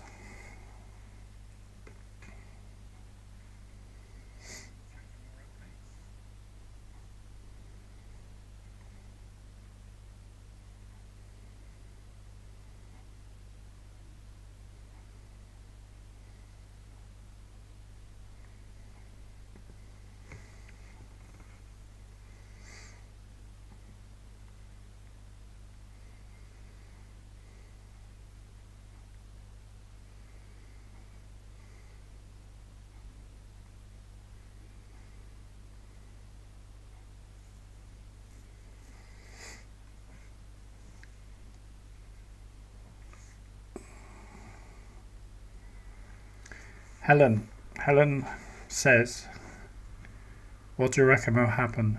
Will they give in? Well, I'll tell you something, right? There's a guy called, or a woman, or I don't really know, a reporter anyway, over in the Middle East. There's a political reporter and academic researcher who is based in Canada. His name or her name is Marzi Khalilian. And he or she says it is unlikely that Iran will agree to a 2-week ceasefire with little in it for them. We need to understand what the Iranians are going to gain from this. If these 2 weeks will only embolden the other side to continue their attacks on Iranians. Both sides are now reviewing Pakistan's proposal, which includes Iran opens the Strait of Hormuz for 2 weeks. and Trump to extend his deadline. But what will the Iranians gain? What does the proposal have for Iranians? We'll see how they respond, but to me it's very unlikely that the Iranians will agree to this. Meanwhile, there's also a report that Israel may be planning to attack with a tactical nuke. A tactical nuke. Now, what does that mean? I mean, how advanced nowadays are nuclear weapons, you know? How advanced are they? Can they have like a small compact nuclear weapon which doesn't create a big radiation disaster for thousands and thousands of people?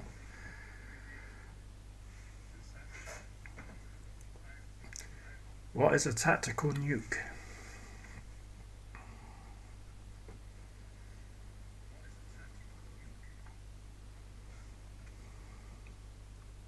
Helen says, oh shit.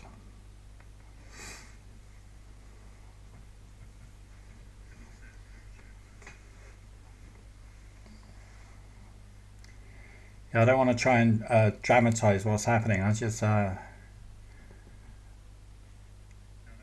just showing you as it is, you know. I mean, Trump is given out his deadline 2.5 hours away.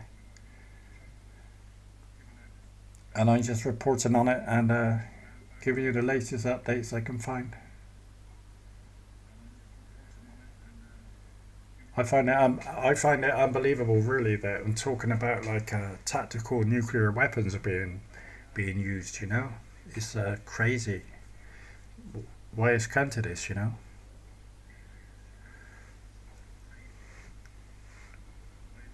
I think, you know, with all the problems we got anyway.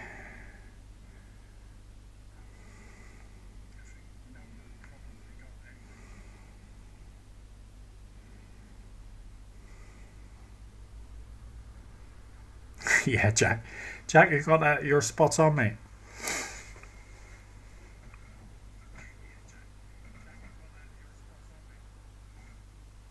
He or she. You gotta be careful who you call. I mean, someone with a name called Marzi. I mean, who the fuck's called Marzi? Is that a boy's name or a girl's name? God knows. Marzi Pan. That's what you should be called. Mr. or Mrs. Pan. Marzi Pan. It's a dog's name, isn't it? Really, Marzi. So I didn't know what to call them, he or she. Anyway, one of those, isn't it?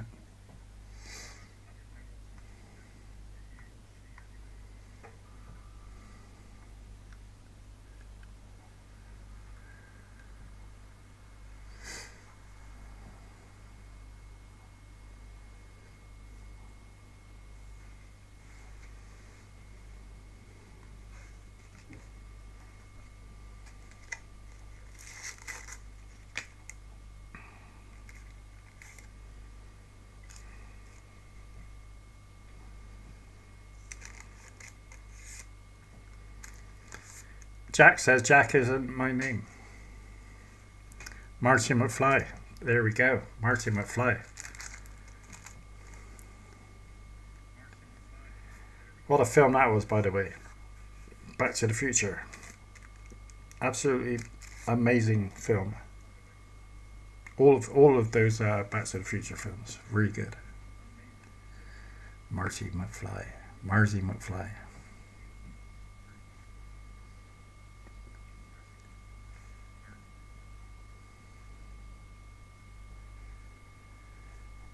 So today, not long ago, Iran was firing missiles at Qatar. And 4 people were injured, including a child, from debris from an intercepted missile fell on a house.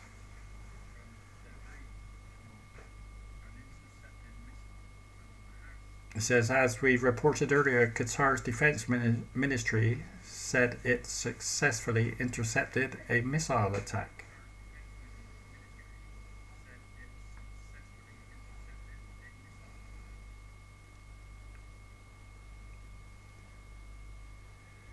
There's also reports of thousands of Iranians coming out on the streets right now in their country, willing to die for their country.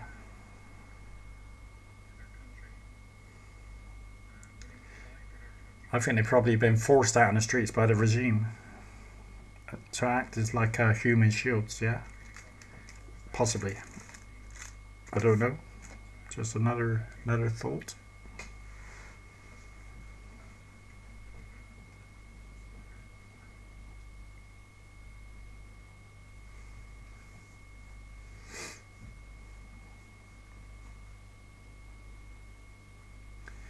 I got no idea, mate, how I could find cameras in Iran. I haven't got any links to any cameras in Iran.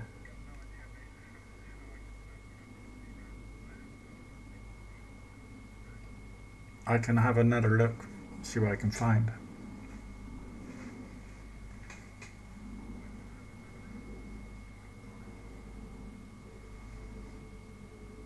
But then I have to be careful what I show as well on here.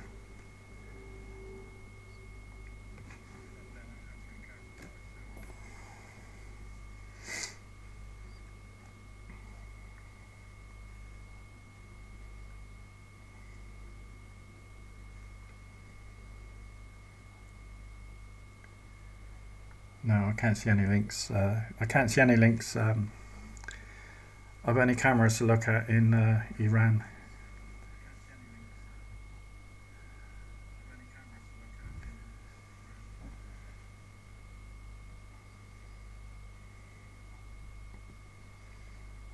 I'm just checking YouTube now.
No, I can't see any. Even on the Intel cams, there's not any of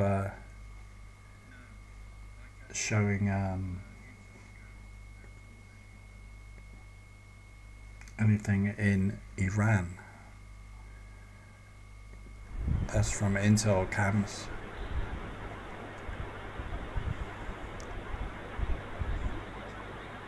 Israel, Jerusalem, Tel Aviv, North Israel, Northern Israel, blah blah blah, Southern Lebanon, Central Israel. I haven't got the rights to stream this anyway, so I'll get rid of those. That was Intel cams we just looked at.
I'll be back in 2 minutes, guys.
Da-na.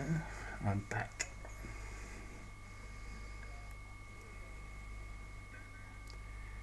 Have I missed anything?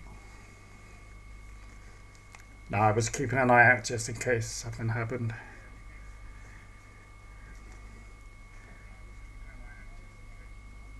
I still got the red alert system set up here. We hear this noise.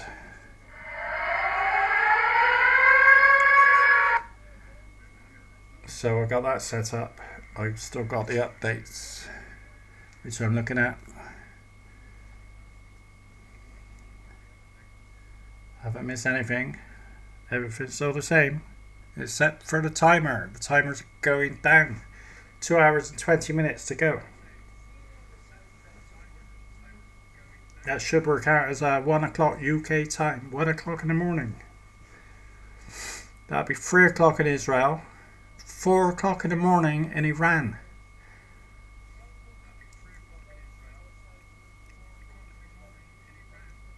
4 o'clock, they're all going to get woken up by a tactical nuclear weapon, possibly.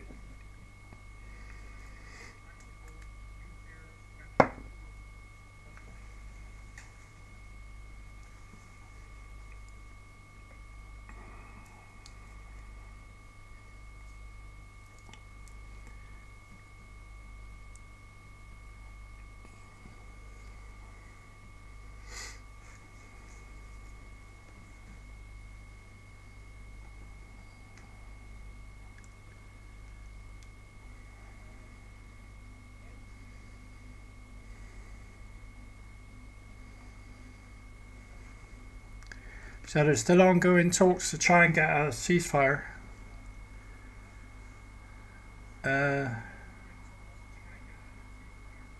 Someone has said that as of now there has been a step forward from critical sensitive stage.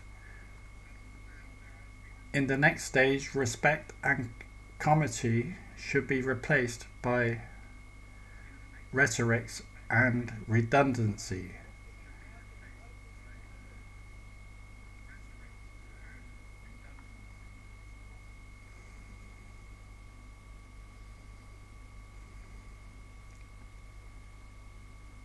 In the next stage, respect and comity should be replaced by rhetoric and redundancy. Stay tuned for more.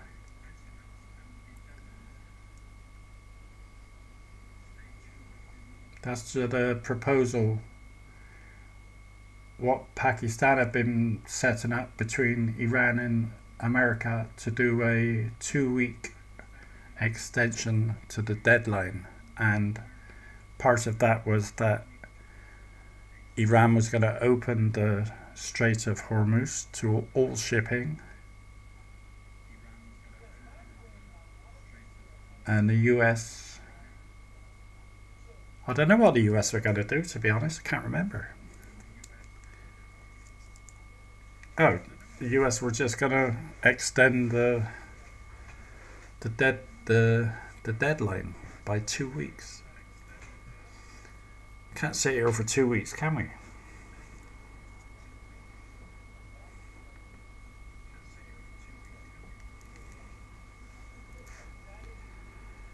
Limey, welcome to the chat. Limey says that they're probably up for prayer at that time anyway.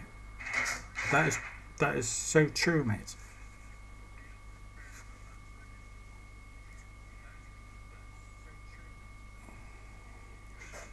4 o'clock in the morning.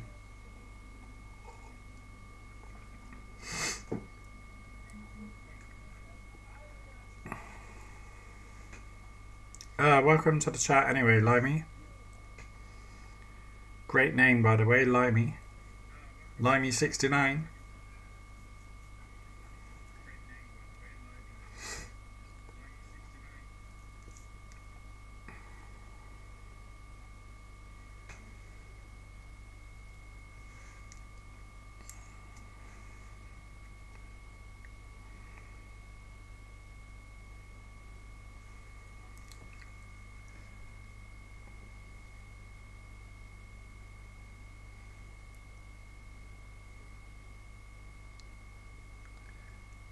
So it says here that Saudi Arabia has shot down 5 missiles today.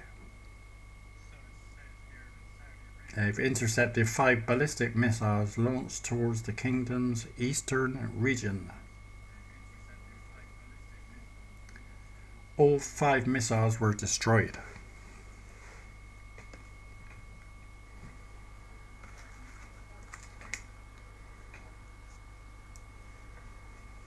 So how have Iran still got capability to fire ballistic missiles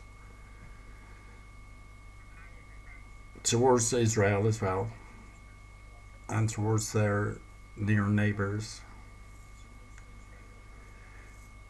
when President Trump said that he obliterated everything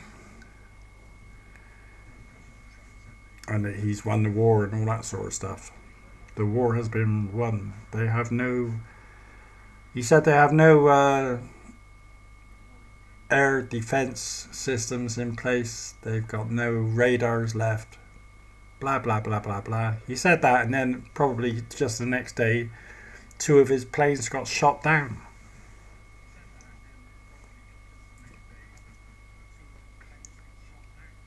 You don't know who to believe, do you? You don't know. We don't know what's really going on, you know? Just don't know who to believe, man.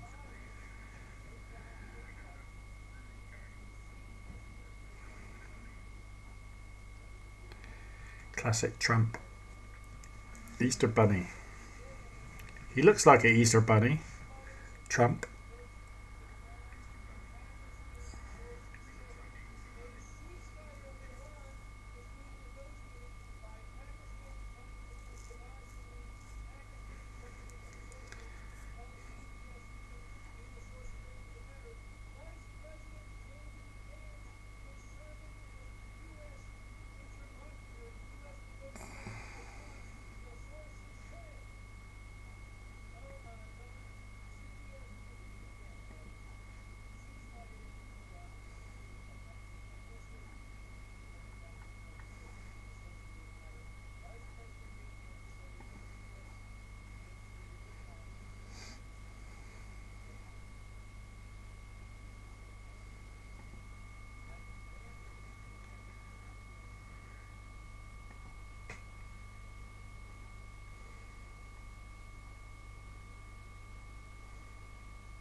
So there's still ongoing talks, guys. Right up to this moment, there's still ongoing talks.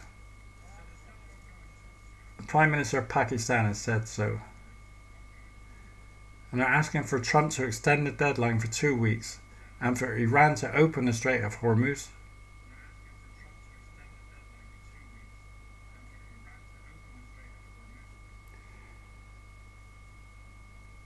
And Iran's Islamic Revolutionary Guard Corps says it will respond outside the region and deprive the United States and its allies of oil and gas for many years if the US crosses the red lines and attacks civilian facilities. So Trump is making a threat, Iran are making threats back. Meanwhile, Pakistan are trying to sort things out, where they're getting them to talk to each other. They've got 2 hours to sort something out. If they don't sort anything out, then Trump has to go ahead with what he said he was going to do, doesn't he? He's got no choice. He has to.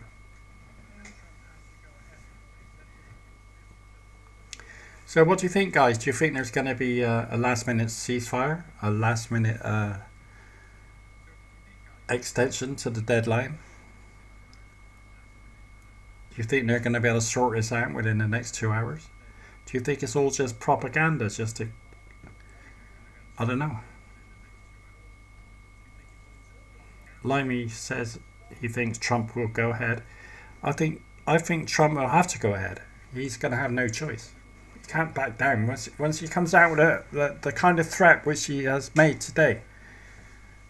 How can he back down from that?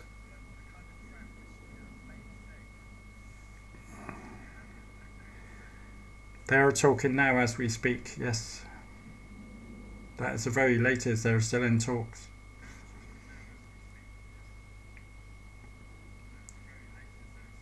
Have they left it all too late?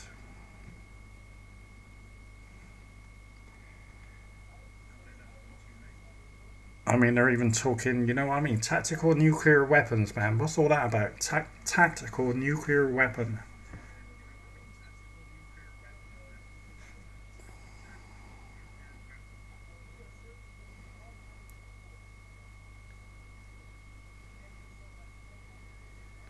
There's protesters in Kuwait at this time outside the consulate.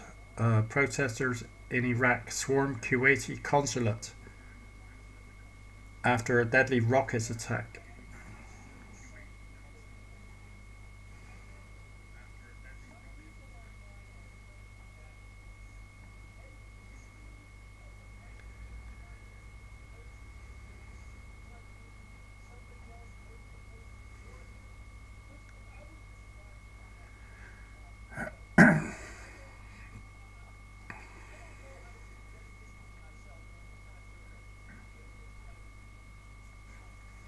lost my lighter. Where are ya? Where are ya? Where are you hiding? In my pocket all the time. Here he is.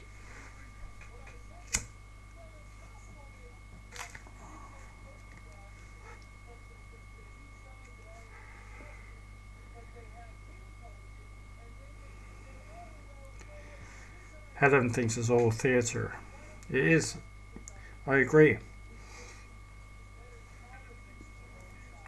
But I don't know why it's a it's a serious theatre, isn't it? When people start talking about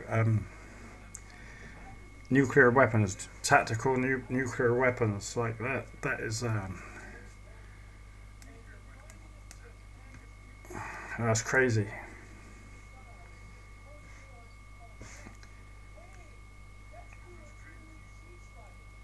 Do you really think this is going to end with a nuclear attack? Do you think how this is how it's going to end? This so-called war?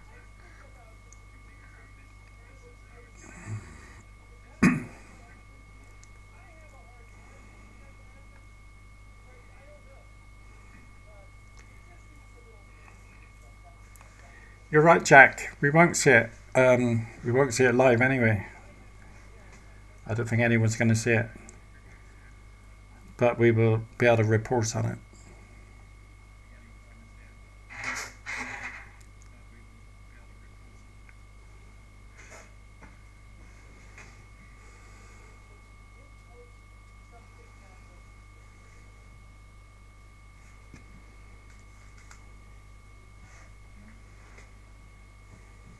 If there's any like retaliation at that time, if for example Iran are getting attacked big time, then they're going to fire at everything they've got, won't they?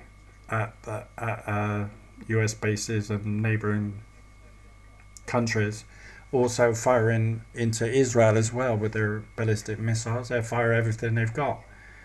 So if anything's heading towards Israel, I can jump across to that other channel, Intel cams I think they're called, and we can have a look at that. It's just for a short time to see if there's anything happening in Israel. Apart from that, we're just going to have to rely on reports on what's happening.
Let's have a look at the Strait of Hormuz again. This is live, so we see if they've opened it yet. So we're zooming in. We need to see ships moving between in this gap here, and there is none. Nothing is moving through this gap. So they have not opened it yet. This is what they have to do. Iran has to open this to all shipping. All these are ships here. All these are ships here waiting to go through the strait here. Even though it's shaped like a horseshoe, they call it a strait for some strange reason. They should call it the horseshoe of Hormuz. But they don't. They call it the Strait of Hormuz. There's normally a 2-mile shipping lane in each direction going through here. At the moment it is closed. And they have 2 hours and 4 minutes to open it.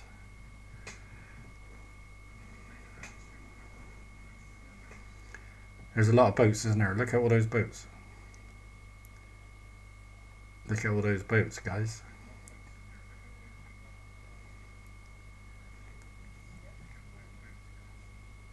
You see how many, where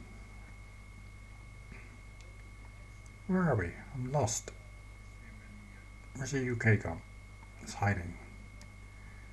See how many rubber dinghies are coming over. Here we go. There's Calais and there's Dover. What's this one here?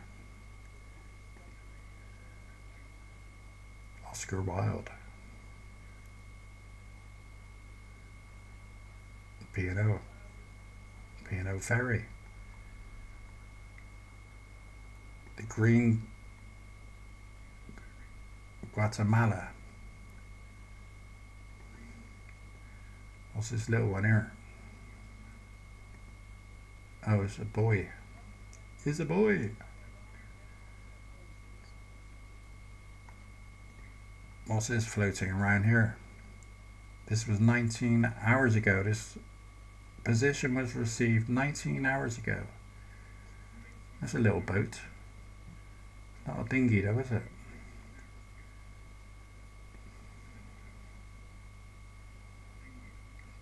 Zippy. This one called Zippy. It's a pleasure craft. There's no pictures of it.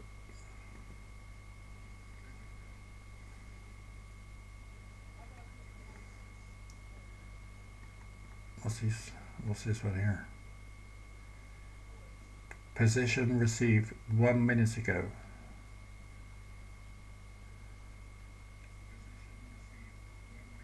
It's a pilot vessel.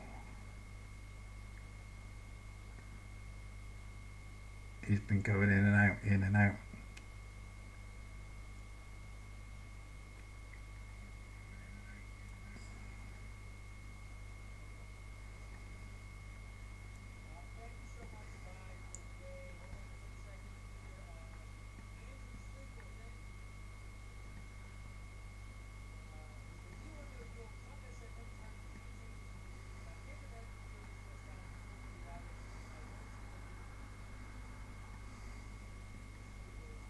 This is where they come in with the boats here, with the dinghies. Well, they don't come in here with a dinghy. They get taken off their dinghies out in the sea. It's 23 halfway hours. across, and then they get brought in through here. And they come along here to this point just here, I think. Here, along here.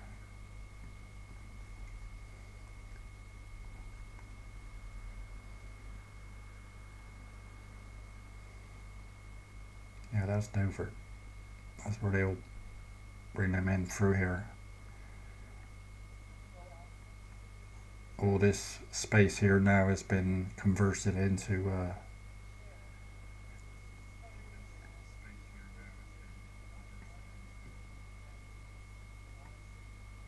yeah, it's been converted into immigration receiving building.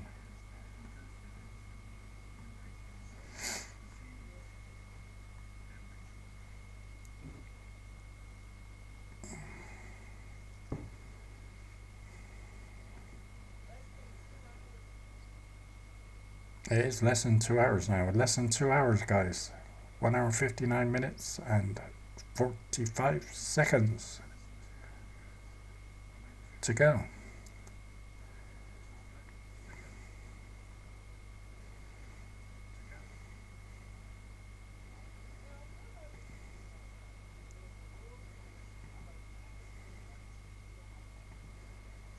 I'm back looking at Beirut.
Oops, no sound. Sorry. Yeah, sorry, Jack. Yeah, I was just saying that your house is probably on the screen now.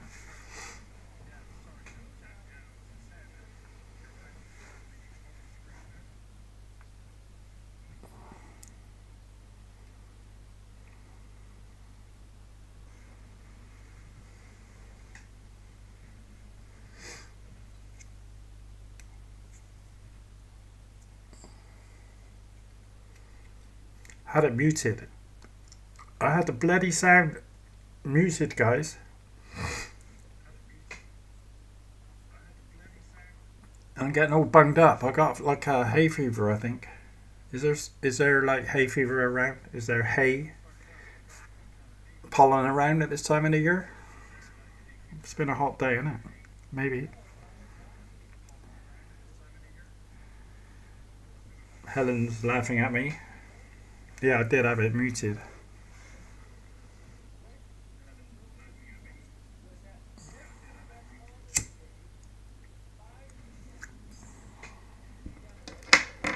Better have a look at the see if there's any updates.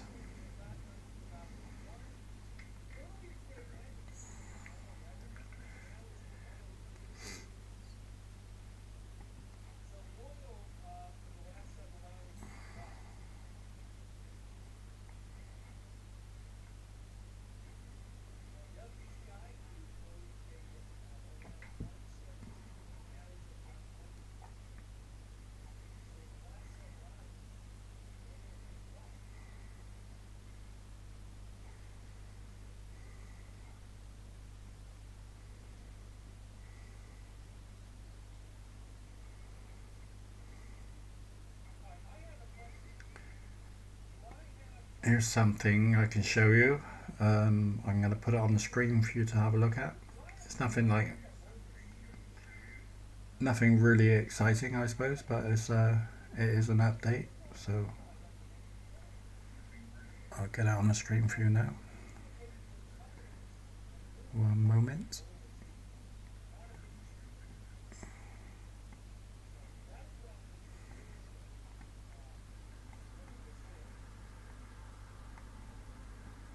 I'll put it out there. There we go. I'll let the computer read to you. Pakistan's FM Ishaq Dar has held a late-night phone conversation with his Saudi Arabian counterpart to discuss the rapidly shifting regional landscape. According to an official statement from Pakistan's foreign ministry, the two shared the latest developments in Pakistan's continued efforts to promote dialogue and diplomatic engagement in pursuit of peace and stability in the region. This diplomatic activity follows an 11th-hour intervention by Pakistan's PM Sharif, who appealed to President Trump to extend the deadline for an Iran deal by 2 weeks. Sharif also called on Iran to reopen the Strait of Hormuz as a goodwill gesture, adding that ongoing diplomatic efforts are progressing steadily, strongly and powerfully, and must be allowed to run the course to reach a substantive conclusion. Earlier today, Sharif also spoke to Saudi Crown Prince and expressed solidarity after an Iranian attack on petrochemical plants in eastern Saudi Arabia, which were targeted by Iran after it. There we go. So there's that, guys. That's the latest. So they're still in talks.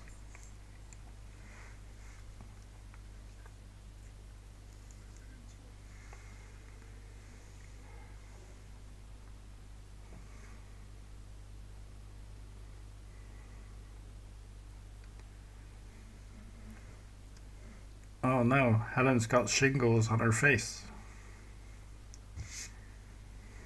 Wow.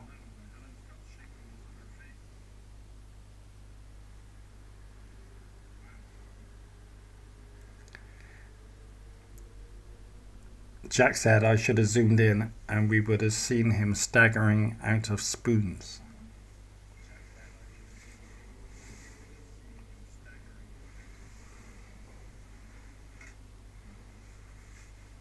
Do you know I've never done that? I've never staggered out of spoons.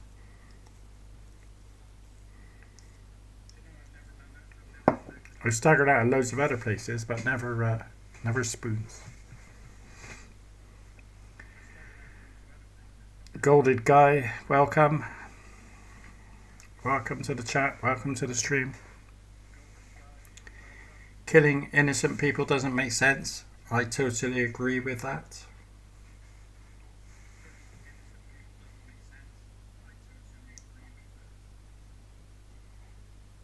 Hopefully they can resolve this peacefully.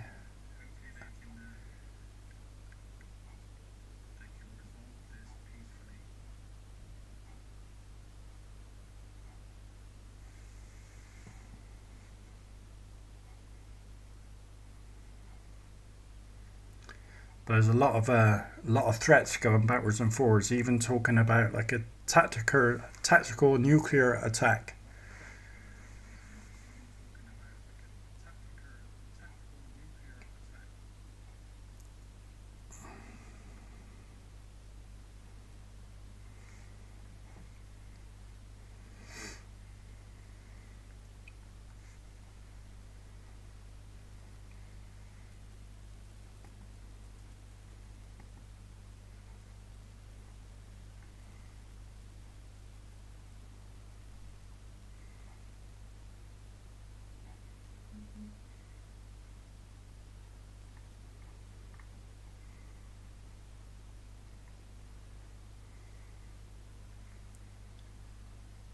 President Trump is not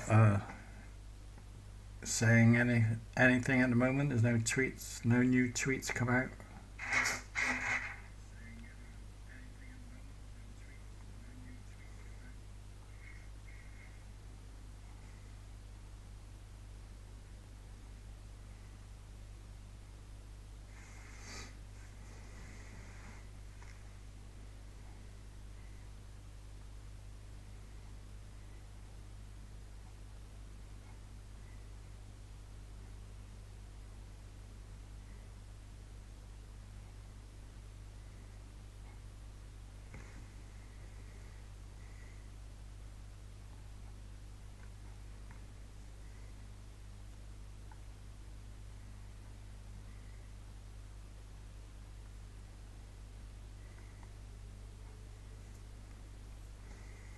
He last tweeted his the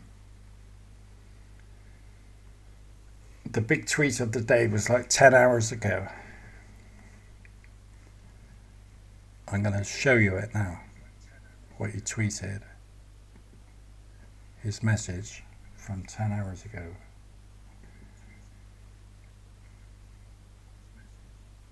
Let me just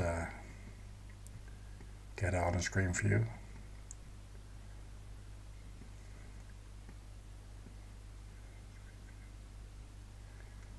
I just need to hide the adverts on it, so 1 moment.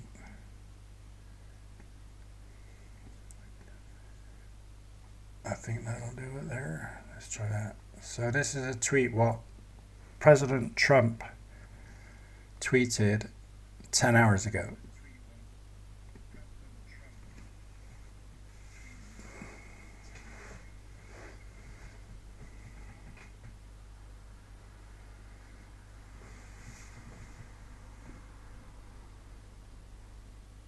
And what the hell does all that mean?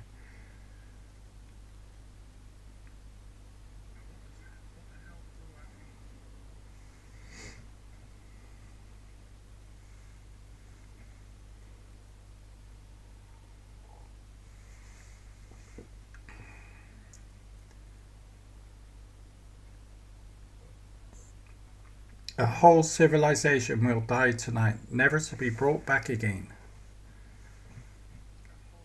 I don't want that to happen. Well then don't do it then, innit? Don't do it. If you don't want it to happen, don't do it. And don't make threats. Bully boy. Bully boy with your nuclear weapons.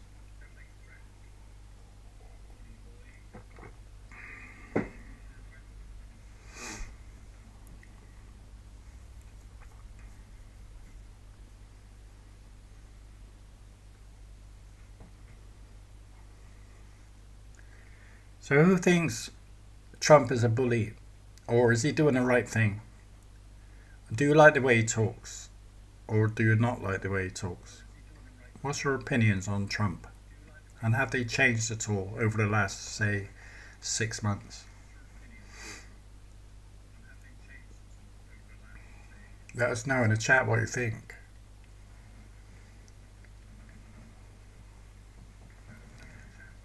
But it's not nice to see the most powerful person in the world saying things like he said there in that tweet.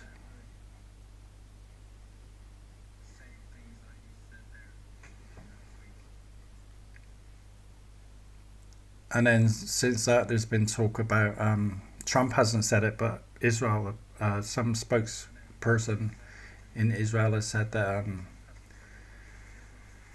about a possible tactical nuclear strike on Iran, which seems to tie in with what Trump is saying here, where he says a whole civilization will die tonight, never to be brought back again. I mean, what the fuck, guys? What the actual fuck is he talking about, man?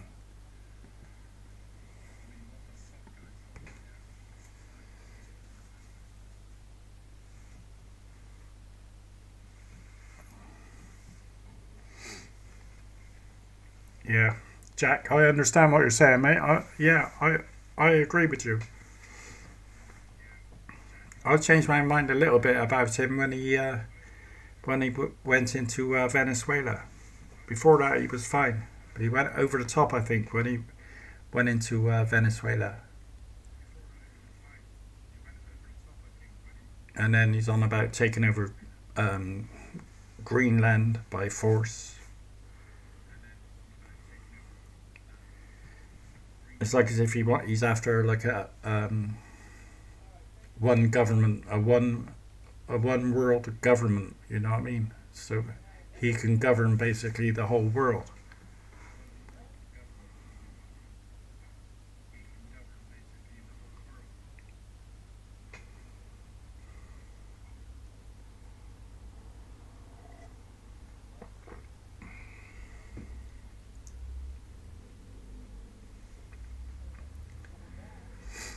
I mean, if Trump is actually like he's made that public today with that tweet, imagine what he's actually saying to his colleagues, what he's actually saying in person, you know what I mean, and how he's talking.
Yeah, we got a live picture. Sorry, yeah, I wasn't paying attention. We have a live picture at the moment of Beirut in Lebanon.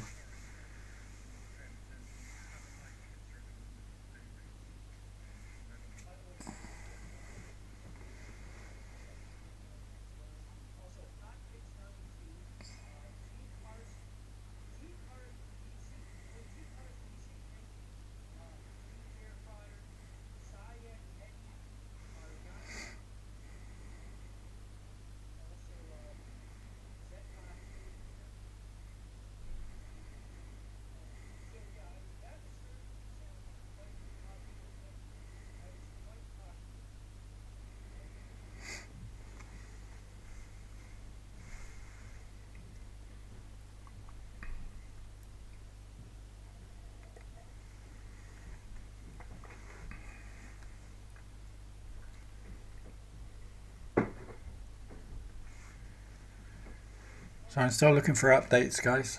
The Strait of Hormuz is still shut at the moment, I can tell you that, because we can look at that live on here.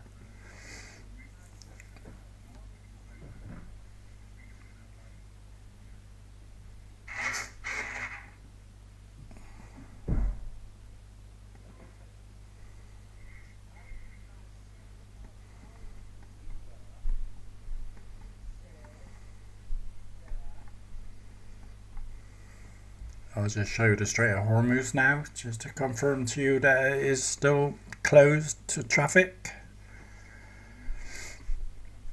Here we go. There it is, Strait of Hormuz, just here, stretch here.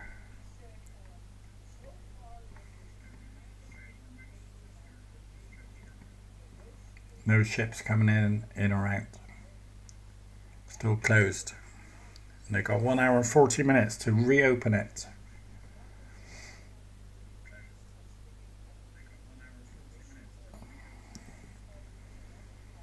Oops.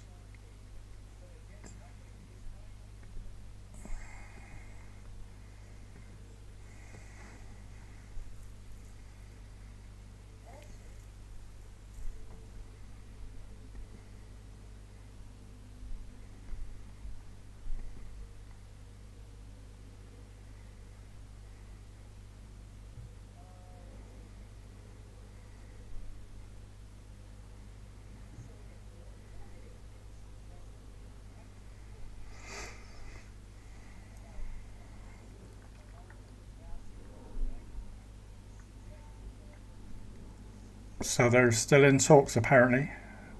Pakistan have organised talks between US and Iran, and they're still ongoing. They're trying to get a deal done before the deadline. Also says that Pakistan's foreign minister has spoken with his Turkish and Egyptian counterparts to share the latest developments in Pakistan's ongoing efforts to promote dialogue and diplomatic engagement towards advancing peace and stability in the region.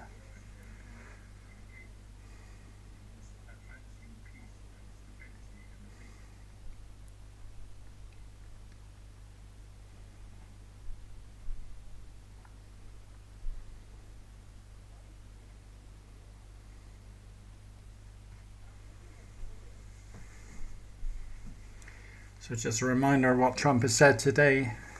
He's saying that the whole civilization will die in a threat to Iran. A whole civilization will die.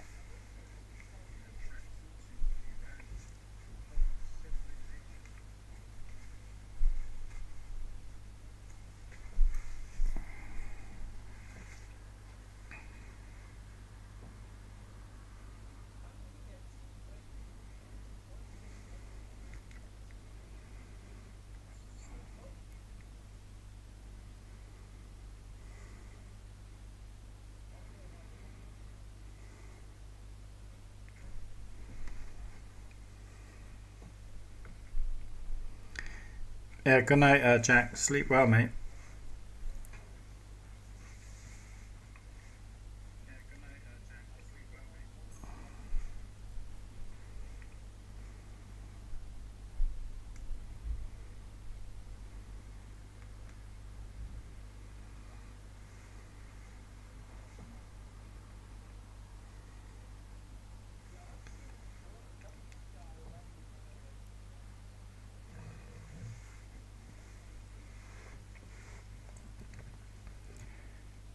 So Limey and Steve are both saying that that Israel has Turkey as the next target.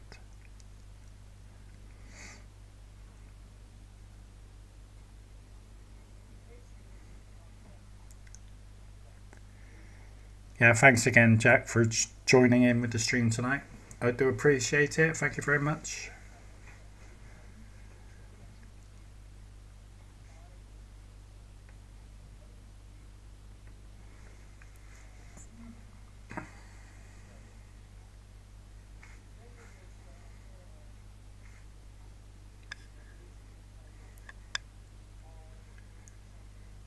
Just checking for updates.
Oh, I was on mute again then. Sorry. I just said that Helen's having her own conversation with Nightbot.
The last reported rocket alert for Israel was over 3 hours ago now, guys.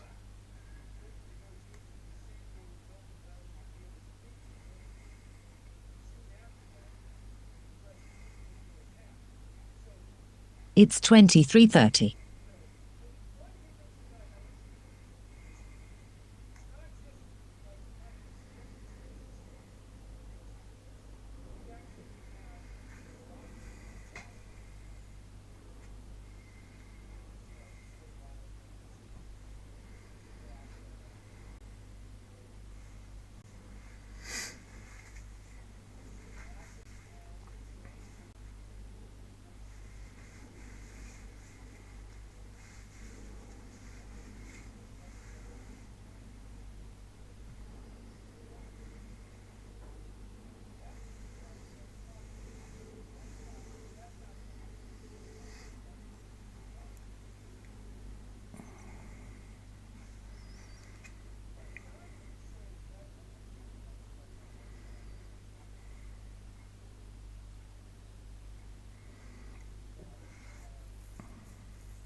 Can you imagine being in Iran now?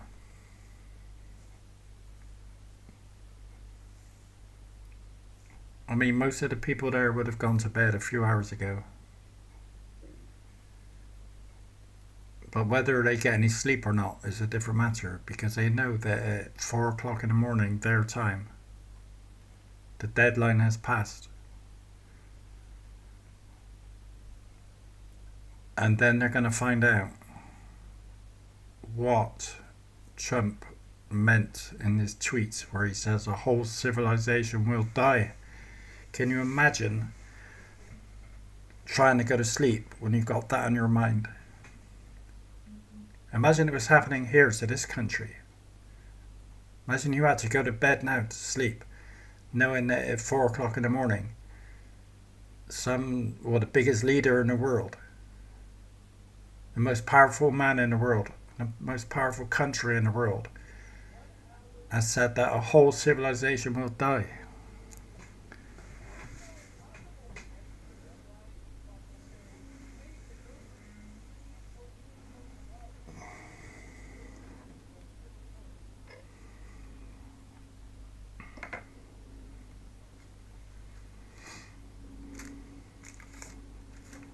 At the same time, though, we have to remember, right?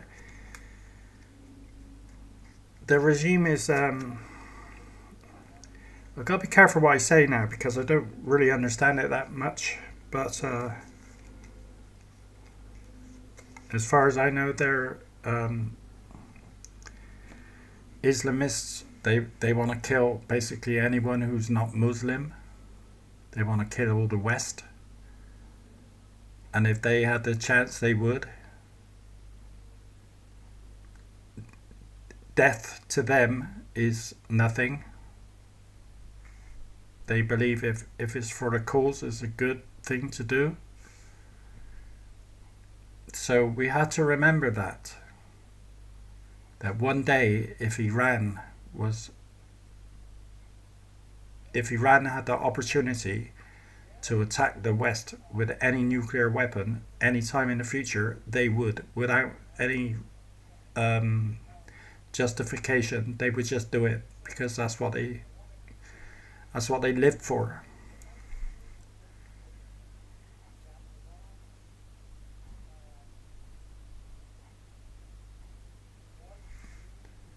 Even if everything went peaceful tonight,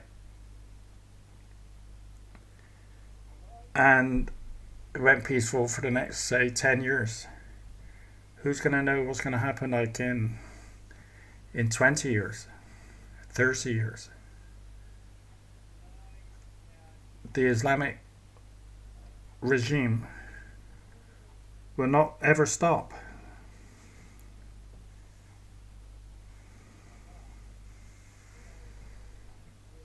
Eventually they will win if they don't get stopped now. That is my views on the situation. So, as horrible as it may seem, what Trump is threatening to do, it probably has to be done. The problem is he's doing it basically on his own. If all the other countries was on his side, like the UK. We have a post, I think, from, I'm just going to check this, from Donald Trump. Just checking it now. 1 second, guys. Just 1 second. This is going to be a defining moment. The defining moment. Let's have a look. I've just retweeted a post.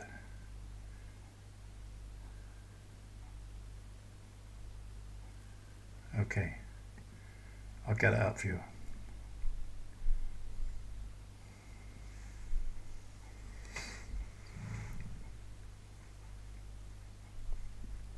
Can you see that on there?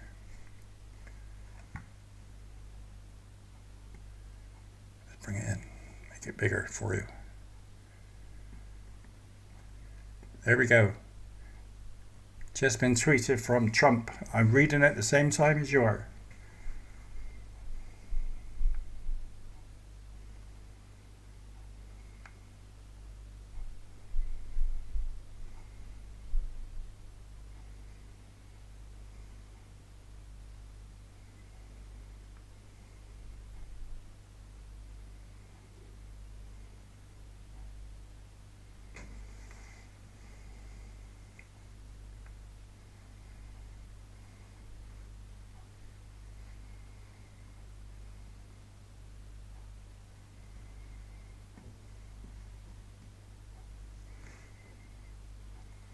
I can't see the end of it. Oh, there we go.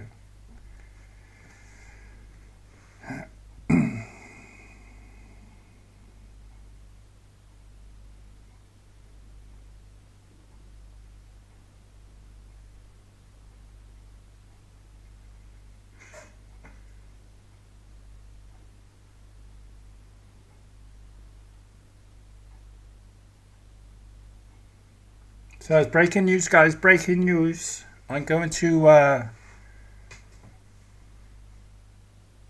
the deadline clock has stopped. There is no deadline. It's been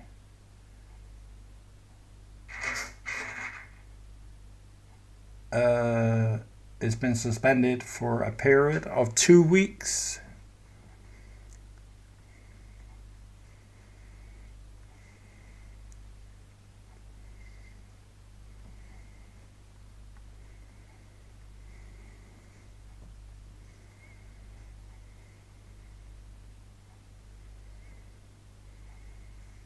There it is.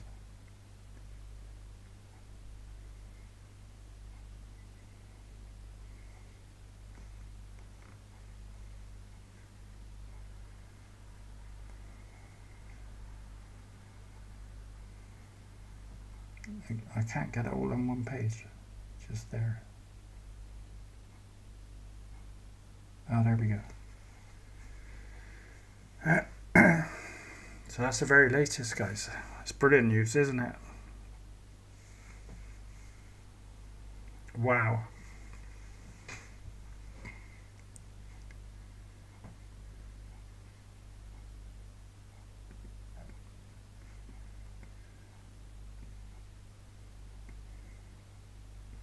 Let's put that over there.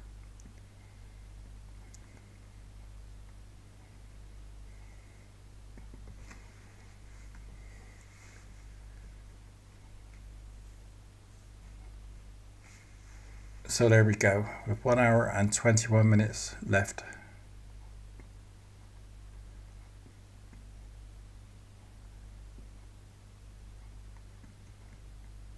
1 hour and 21 minutes.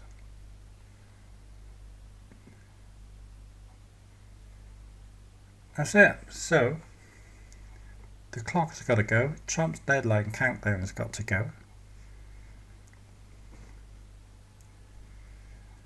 So Trump announces a 2-week ceasefire.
So we just had a missile alert warning of incoming missiles have been launched from Iran heading towards Israel.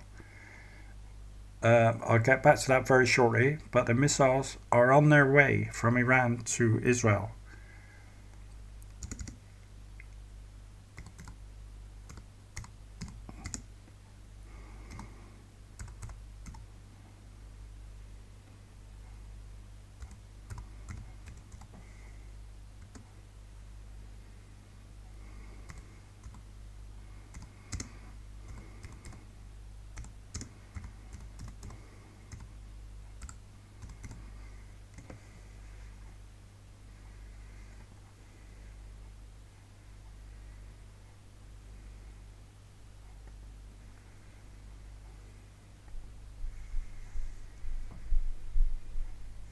Okay, I was just going to show you the rocket alert, which we're just having now.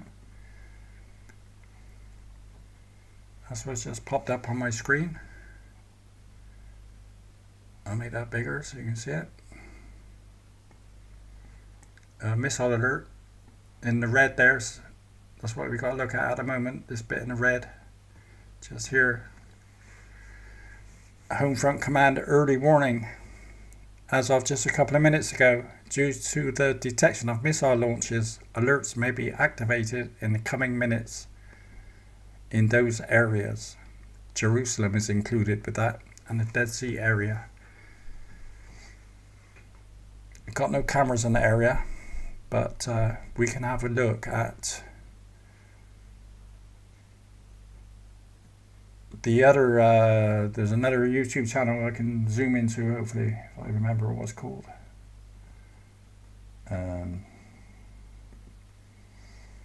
Just bear with me, guys, alright? I'll get this sorted.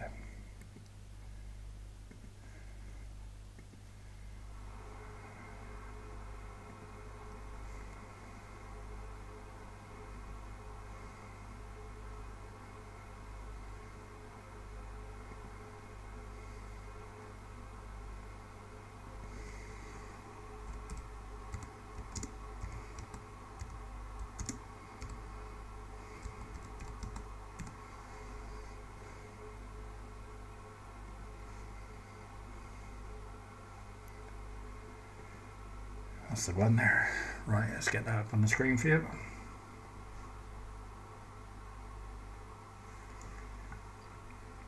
Well, I'm ready to put it on the screen for you, so I'm going to wait for these alerts to come up.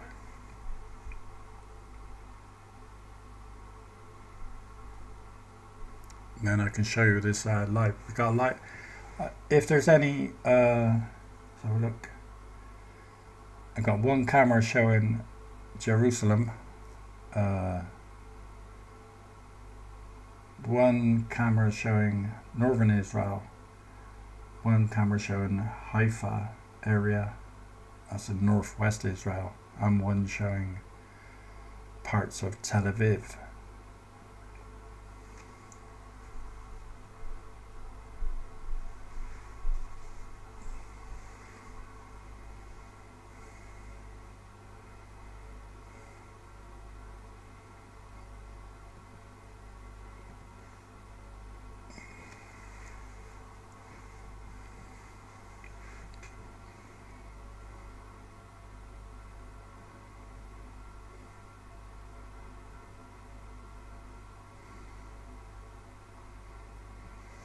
Wow, guys, what a night! What a night! It's been proper. It's been proper on it tonight. It's been horrible, really. Thinking about possible nuclear attacks and everything, and the next minute it's all like everything's on hold for the next 2 weeks, and everything may be okay. It goes from one extreme to the other, doesn't it? But now we have missiles heading towards Israel from Iran. I mean, they fired those just after, literally just after the announcement from Trump. Iran have fired missiles towards Israel. I mean, why? What's all that about? Why have they done that?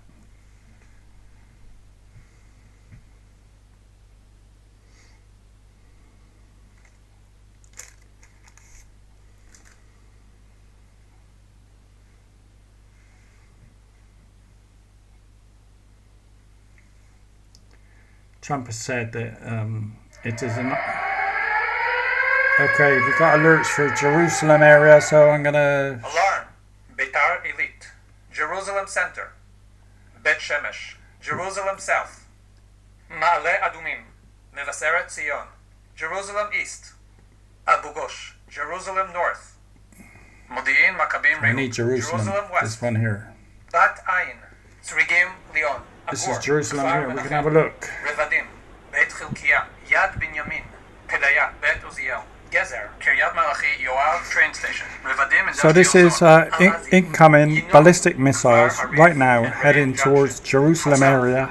Bnei Re'em, Ganei Tau, Chafetz Chaim, Kidron, Aderet, Alon Shavut, Givat Yeshayahu, Givot Eden, Luzit, Keep an eye on this Mazkeret Batya, Jerusalem Ganei streams, Yochanan, this one here. Yatzitz, Petachia, Azariah, Kfar Shmuel, Beit Hashmonai, Lapid, Kfar HaOranim, Kfar Etzion, Stebar, Na'ala, Yetav, Na'aran.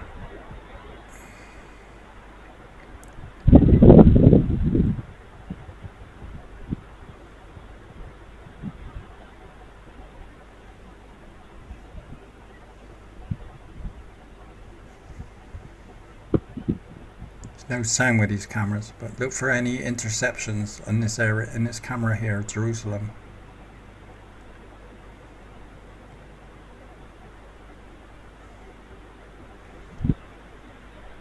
There. Did you see that? Big flash in the sky.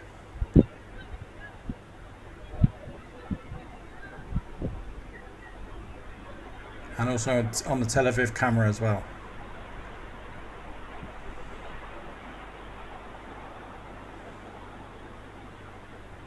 Tel Aviv this one up here, I saw a flash on this one in Jerusalem as well.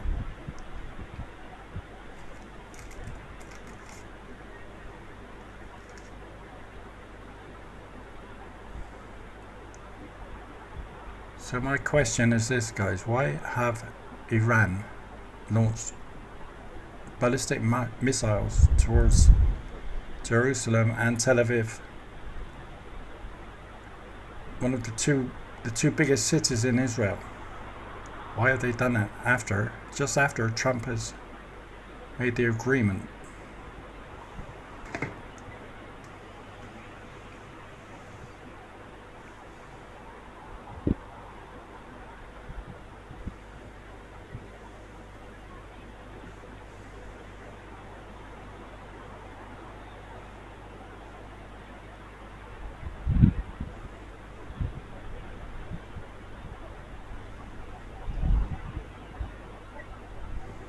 We definitely saw a flash on his Jerusalem camera, and I definitely saw one up here on his Tel Aviv camera as well.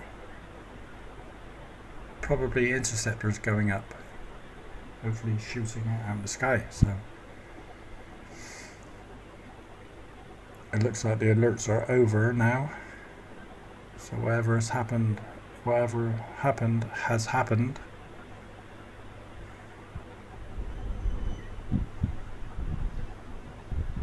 We go back to Beirut now. I'll keep an eye on those just in case, but the missile alert is basically over now. So we go back to Beirut.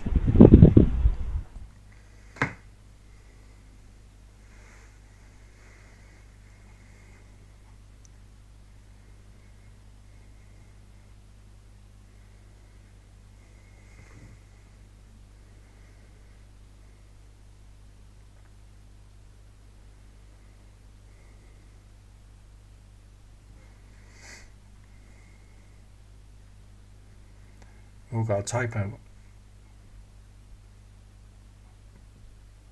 I'm gonna fix it. Gotta put E in there. Is that right? Trump announces 2-week ceasefire.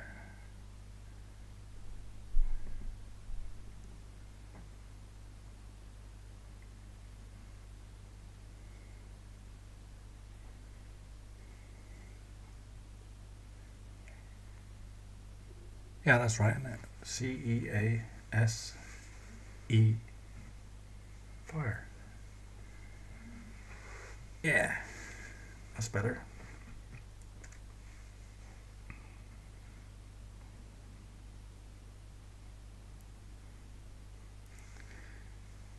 Yes, Limey, well spotted, mate. That is true. It's a ceasefire between the US and Iran.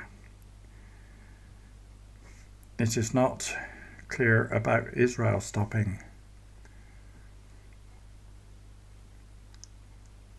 Yeah, but it does seem, at the same time, it's very strange that just as that announcement came out from Trump, just literally within 5 minutes of that, Iran launches ballistic missiles towards, or 1 or 2 missiles towards Jerusalem and Tel Aviv. I know it's not the US, it is Israel, but aren't they on the same side?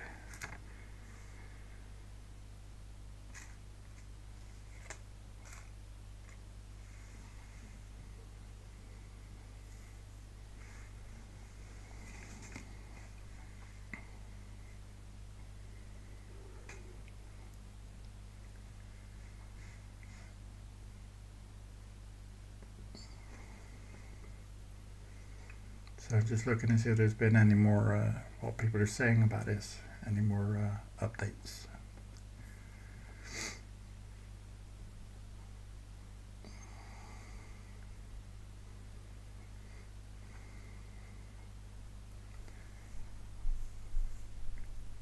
Trump says the 2-week period will allow Iran agreement to be finalized.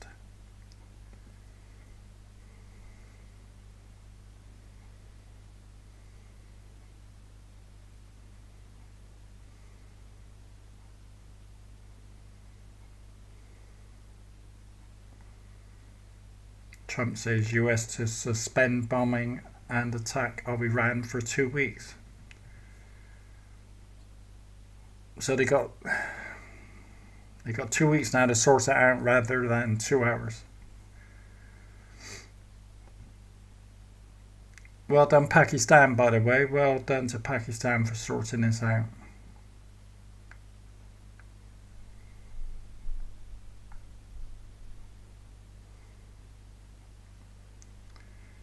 This is interesting. It says here, it is not clear whether Trump has suspended what is already going on,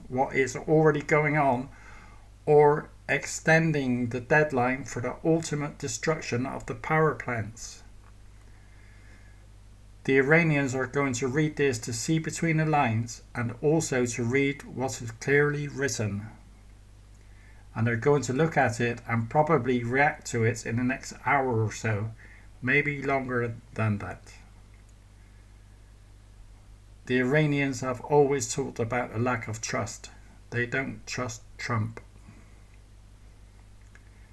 This is a serious moment in this war, and the Iranians are likely to take it seriously and respond to it before the expiry of that deadline. We have seen people take to the streets, and we have seen statements from almost every single field commander talking about only the option of war as the only guarantee for the Iranians. The only thing they can control and the only thing that they think will serve their purpose.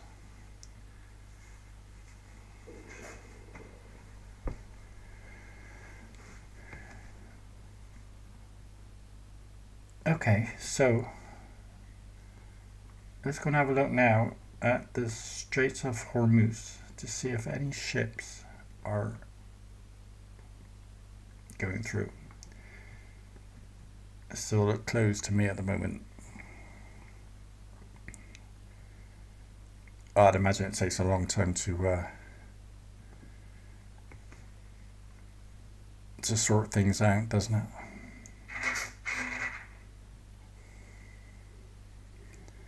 That's the wrong map I got on there. I'll get you the right one now.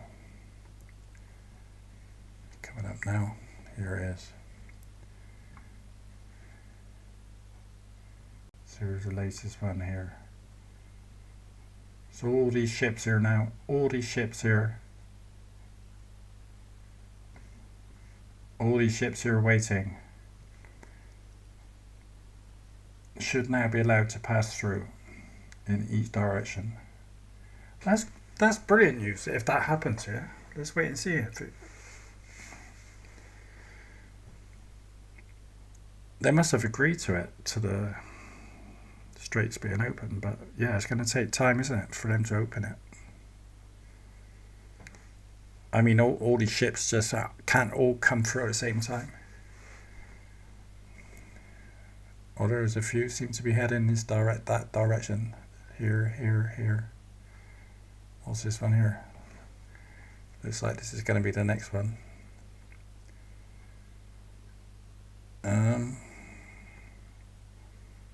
Where's he come from?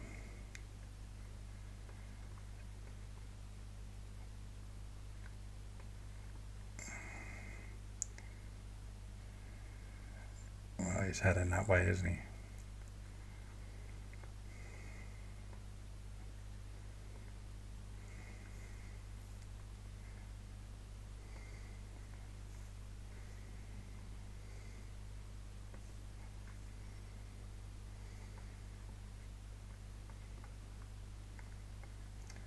These up here, I don't know what they are. They're not tankers. They're not passing through. I don't know why they're all held up there. This one there, right in the middle here. This is from. This one is heading towards Cargo Island. From just 2 minutes ago. Singapore. Where's he just come from then? Let's have a look. Oh, that didn't work out, did it?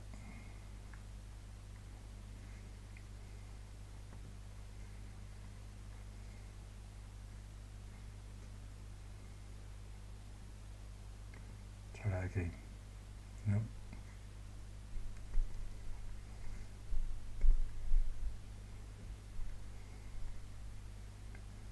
Look at this one here. That's from 1 hour ago. 14 minutes ago. 22 minutes ago. What's this low one here? Cargo vessel.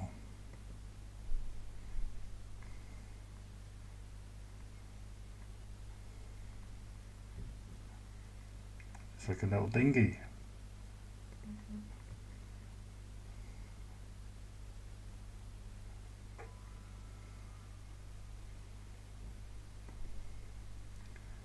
This one was 6 minutes ago, and he's just passing through by the looks of it. Where's he come from? Let's have a look.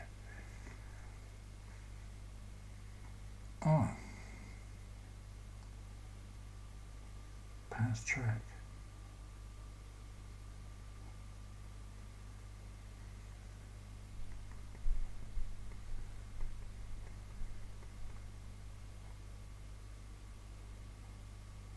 So you stop there.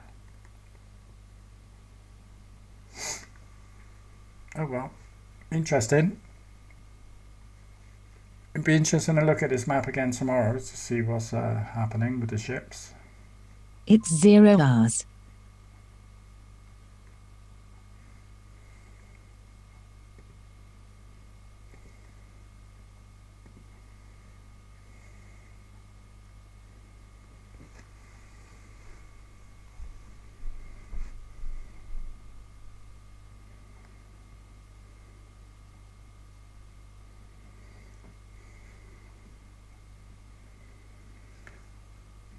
The White House says that Israel has agreed to the ceasefire as well.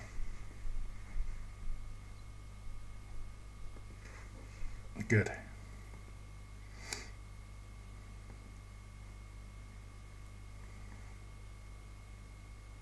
Just seems very strange that Iran fired those missiles just after the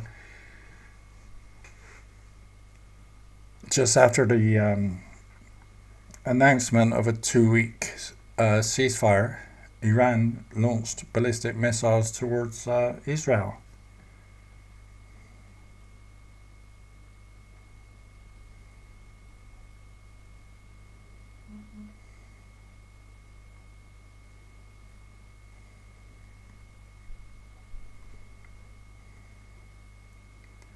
Oh yeah.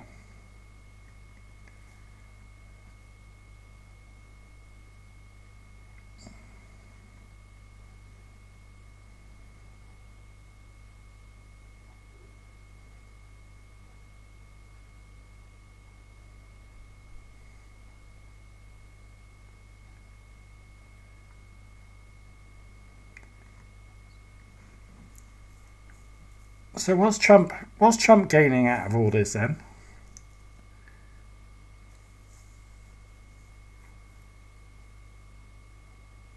I mean, is there going to be a regime change? I mean, this is what it was all about in the beginning,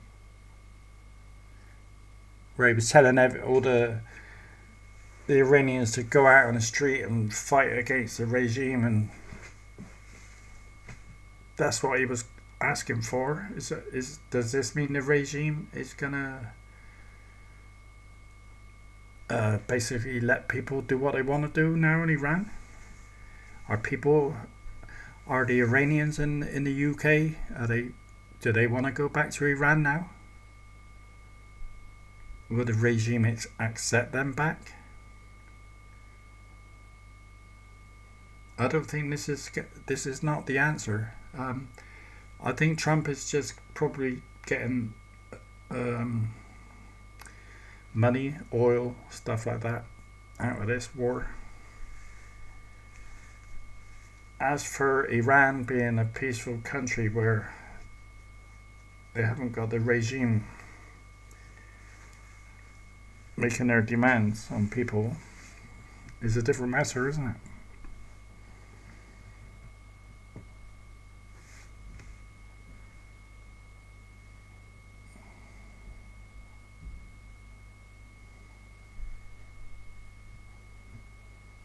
So this deal came within 1 hour of the deadline, yeah?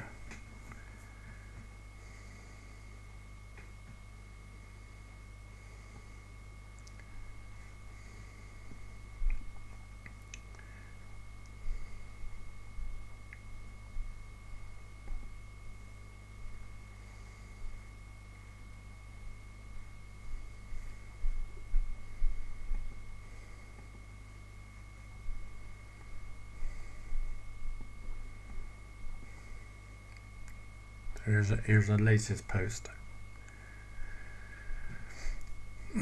It's a report from Washington, D.C.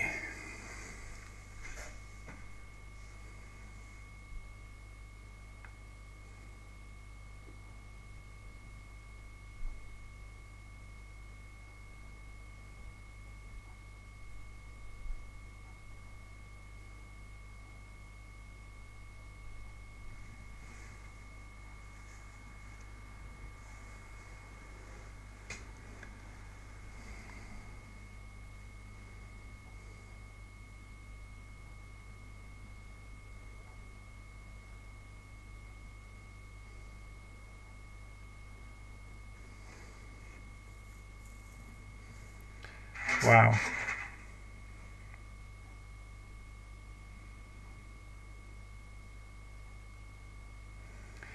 Yes, Helen, power. He's got power anyway, hasn't he? He just wants more. Power and greed, seems like.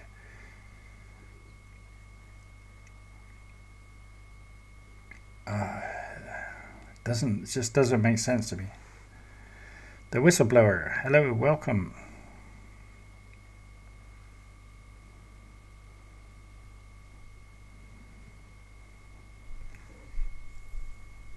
He says Trump always chickens out just before the point of no return. It's his trademark.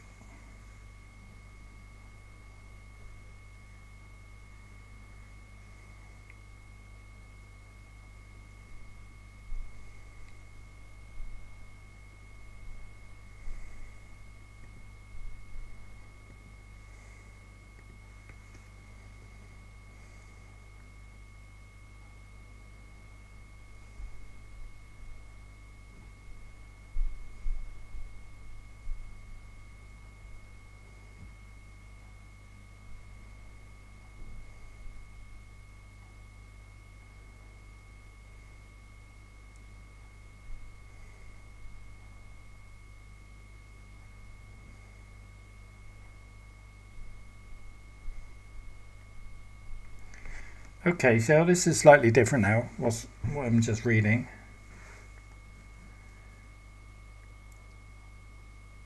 The details set out by the US President, the key points from his post, which he posted earlier. Trump said he had agreed to suspend the bombing and attack of Iran for a period of 2 weeks. Trump says this followed Pakistan's PM Sharif and Field Marshal Asim Munir asking the US President to hold off the destructive force being sent tonight to Iran, and Iran agreeing to the complete, immediate and safe opening of the Strait of Hormuz. He also said that the ceasefire would be double-sided, although he did not specifically mention Israel, which has also been attacking Iran and Lebanon. Trump said the US had received a workable 10-point proposal from Iran that a 2-week period will allow the agreement to be finalized and consummated, and that the long-term problem is now close to resolution.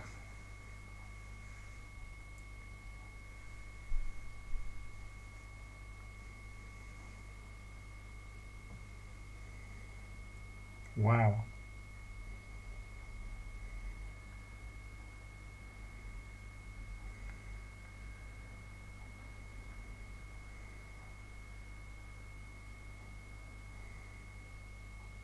So have Iran agreed with this as well? I suppose they have they? I don't know. Are they going to open the Straits of Hormuz immediately?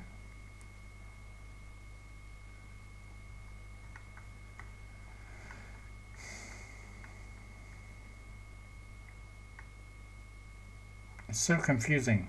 It's very hard to work out how they're thinking, you know.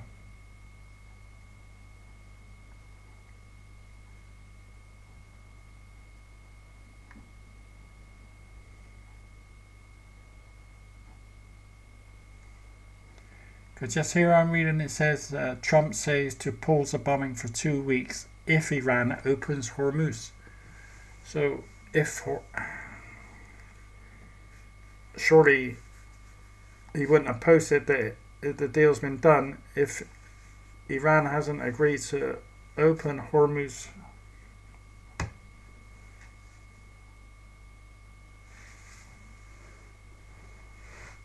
So there we go. Trump announces 2-week ceasefire.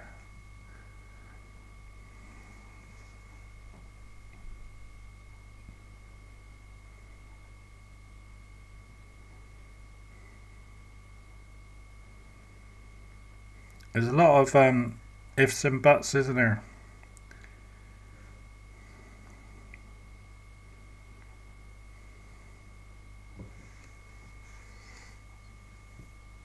I think rather than Trump threatening people and being a big bully boy, he should sit down and have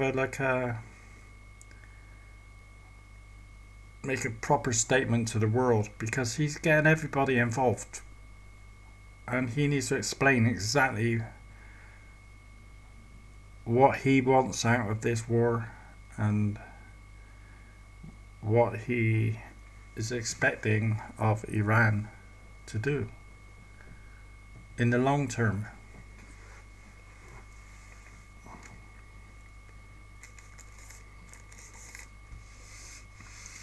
He needs to explain a lot of things, which he's not doing.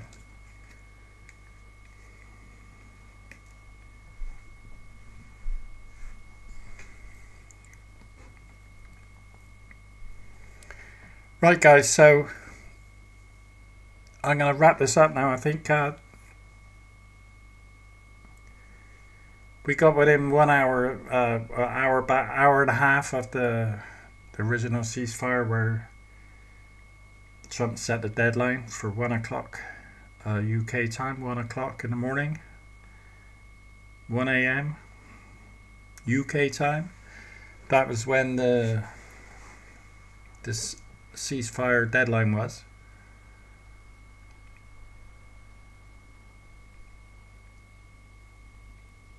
I can't see any other updates, but since then there's been some deal been made, and Trump has paused the bombing for the next 2 weeks, as long as Iran opens the Strait of Hormuz again immediately. So that's how it is at the moment, guys. I'll come back tomorrow if there's anything new, anything materializes, anything major happens. I'll come back tomorrow. If not, then I'll see you on another video or something another time. But thanks to everyone for joining. Thanks to Helen. Thanks to Limey. Thanks to the whistleblower. Thanks to Jack. Thanks to my Nightbot for looking after everybody. Thanks to Steve.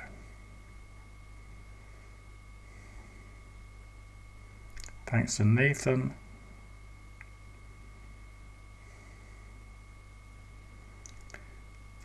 Thanks to Golded Guy.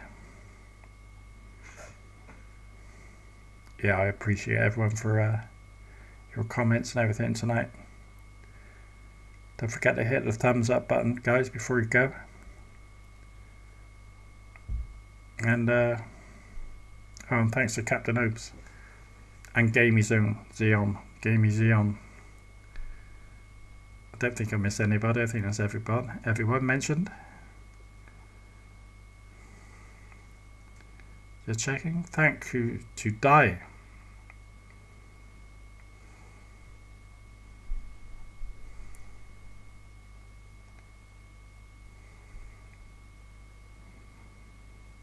DIMX6TJ. Thank you.